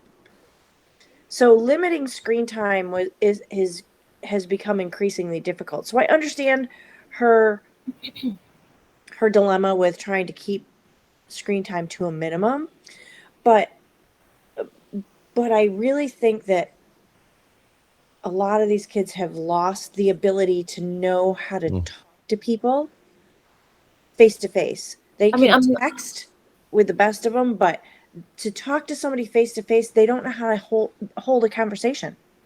I'm not saying like it's not hard. Like, don't get me wrong. Even I find it hard sometimes. Like, once you go on TikTok, you're not leaving that place for an hour. That's why I don't go on it. Like, if I go, I post something and I'm off it. Like, if I choose to, like, let's say I maybe scroll down it like once every couple of weeks, because I have to keep on top of what's trending. Right. As like, for me as an artist, I have to keep on top of these things. Right. But it's That's your job. Yeah. Tomorrow and tomorrow and tomorrow, because I know how addictive it can get. And I know it's hard to limit screen time, but again, it's not your child's fault for doing it if you're allowing them to. That's the main thing. It's like, if you're telling someone, and also I think I also said this. I said lots of things that day. God. I said, I think I didn't call it this, but I'm going to do it now. Sometimes it can be classed as lazy parenting because, and I'll give my reason, I don't just throw stuff out there. Because I know so many people, and I've seen it so many times, when the second the kid gets agitated or wants something, or is just kind of like an inconvenience. Here's a tablet, here's an Yeah. iPad, here's a phone. Yeah.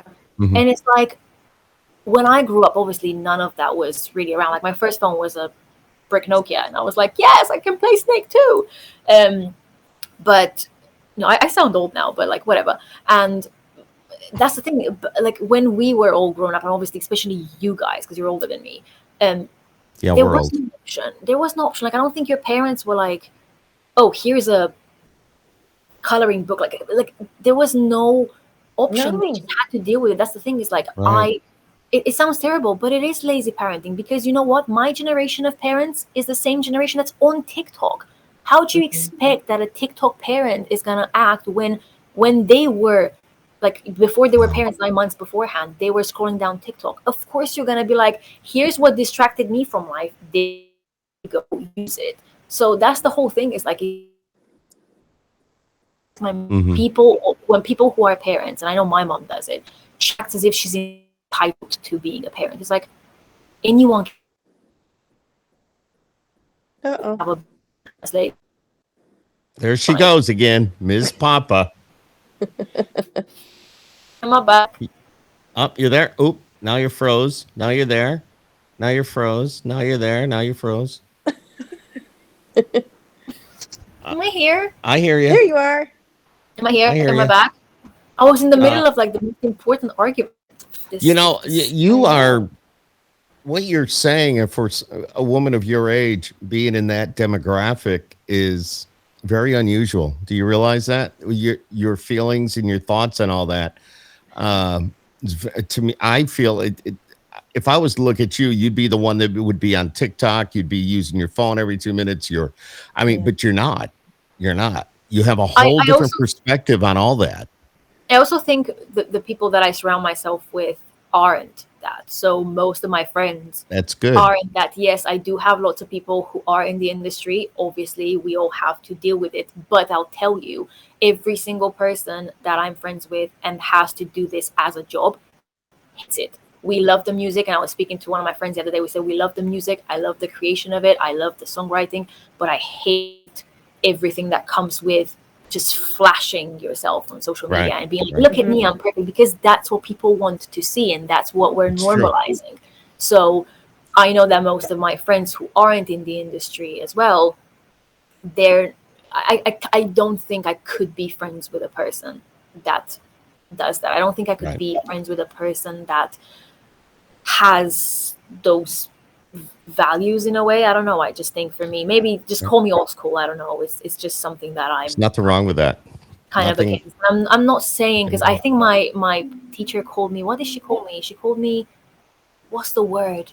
Not extremist. She called me like, what's the word when like someone's very not opinionated, Very. not dramatic, like not Outspoken. like what to be all like to be all and end all of everything, like kind of person or whatever. Like, when Like they think you know everything. no no no Uh, no no no no no no no. She basically said that I have a very, whatever the word is, in terms of like introverted. not negative, but kind of just Yeah, I know what you're trying to say, and I can't think of it yeah. either.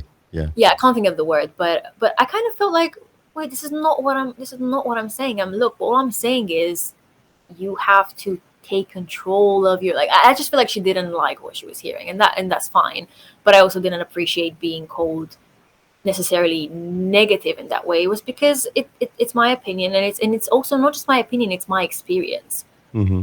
And I've grown up being an outsider whilst also not being an outsider. Like, you can still make yourself liked without having to be, it's like, you could be a leader, you don't have to be a follower all the time. And I'm pretty sure that whoever's a leader is not just gonna, oh, let me follow everyone else that's doing things around, and let me just keep on top of all of the new trends and whatever. So I just think it's a very deep conversation, but I was curious because obviously you two actually do have kids, and I'm just here like, Oh yeah.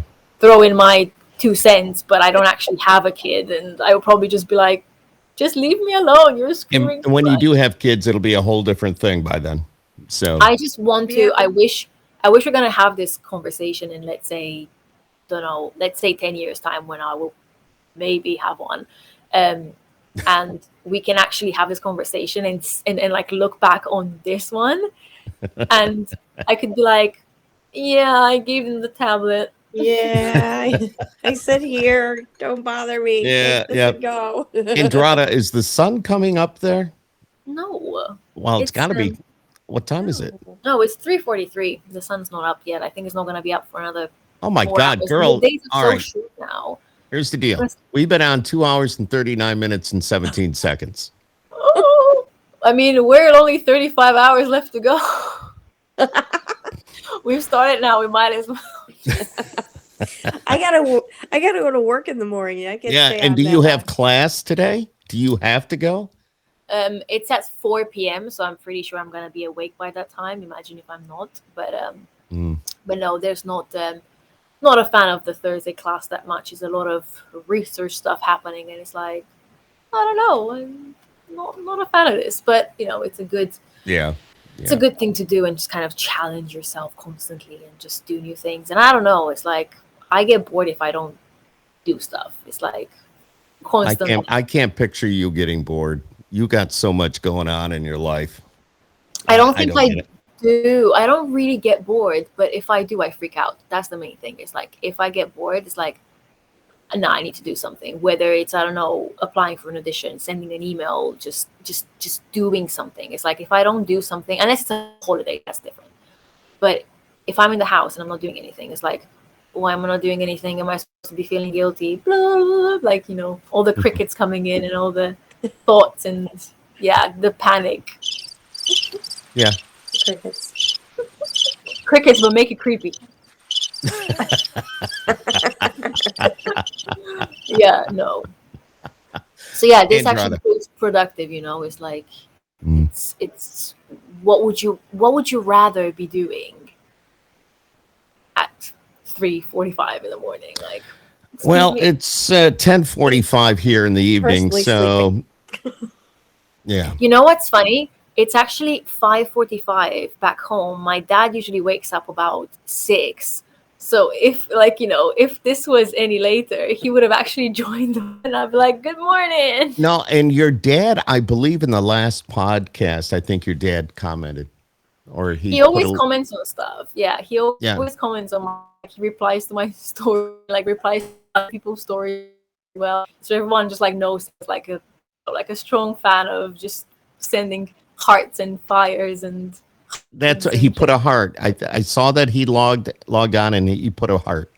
So I think he watched it after we actually. yes, it was afterwards. I don't think it was. I don't think it was live, because if he was live, he'd be like, "Andrada, you should." He did actually. Yeah, no. He did reply to my story that morning, because I was posting them after we got off the podcast, and I was posting them on my story, and he said, "Why are you still awake?"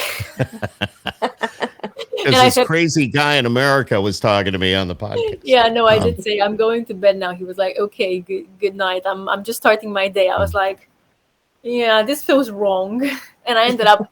You want to know what time I actually fell asleep? I fell asleep at 8:30. What?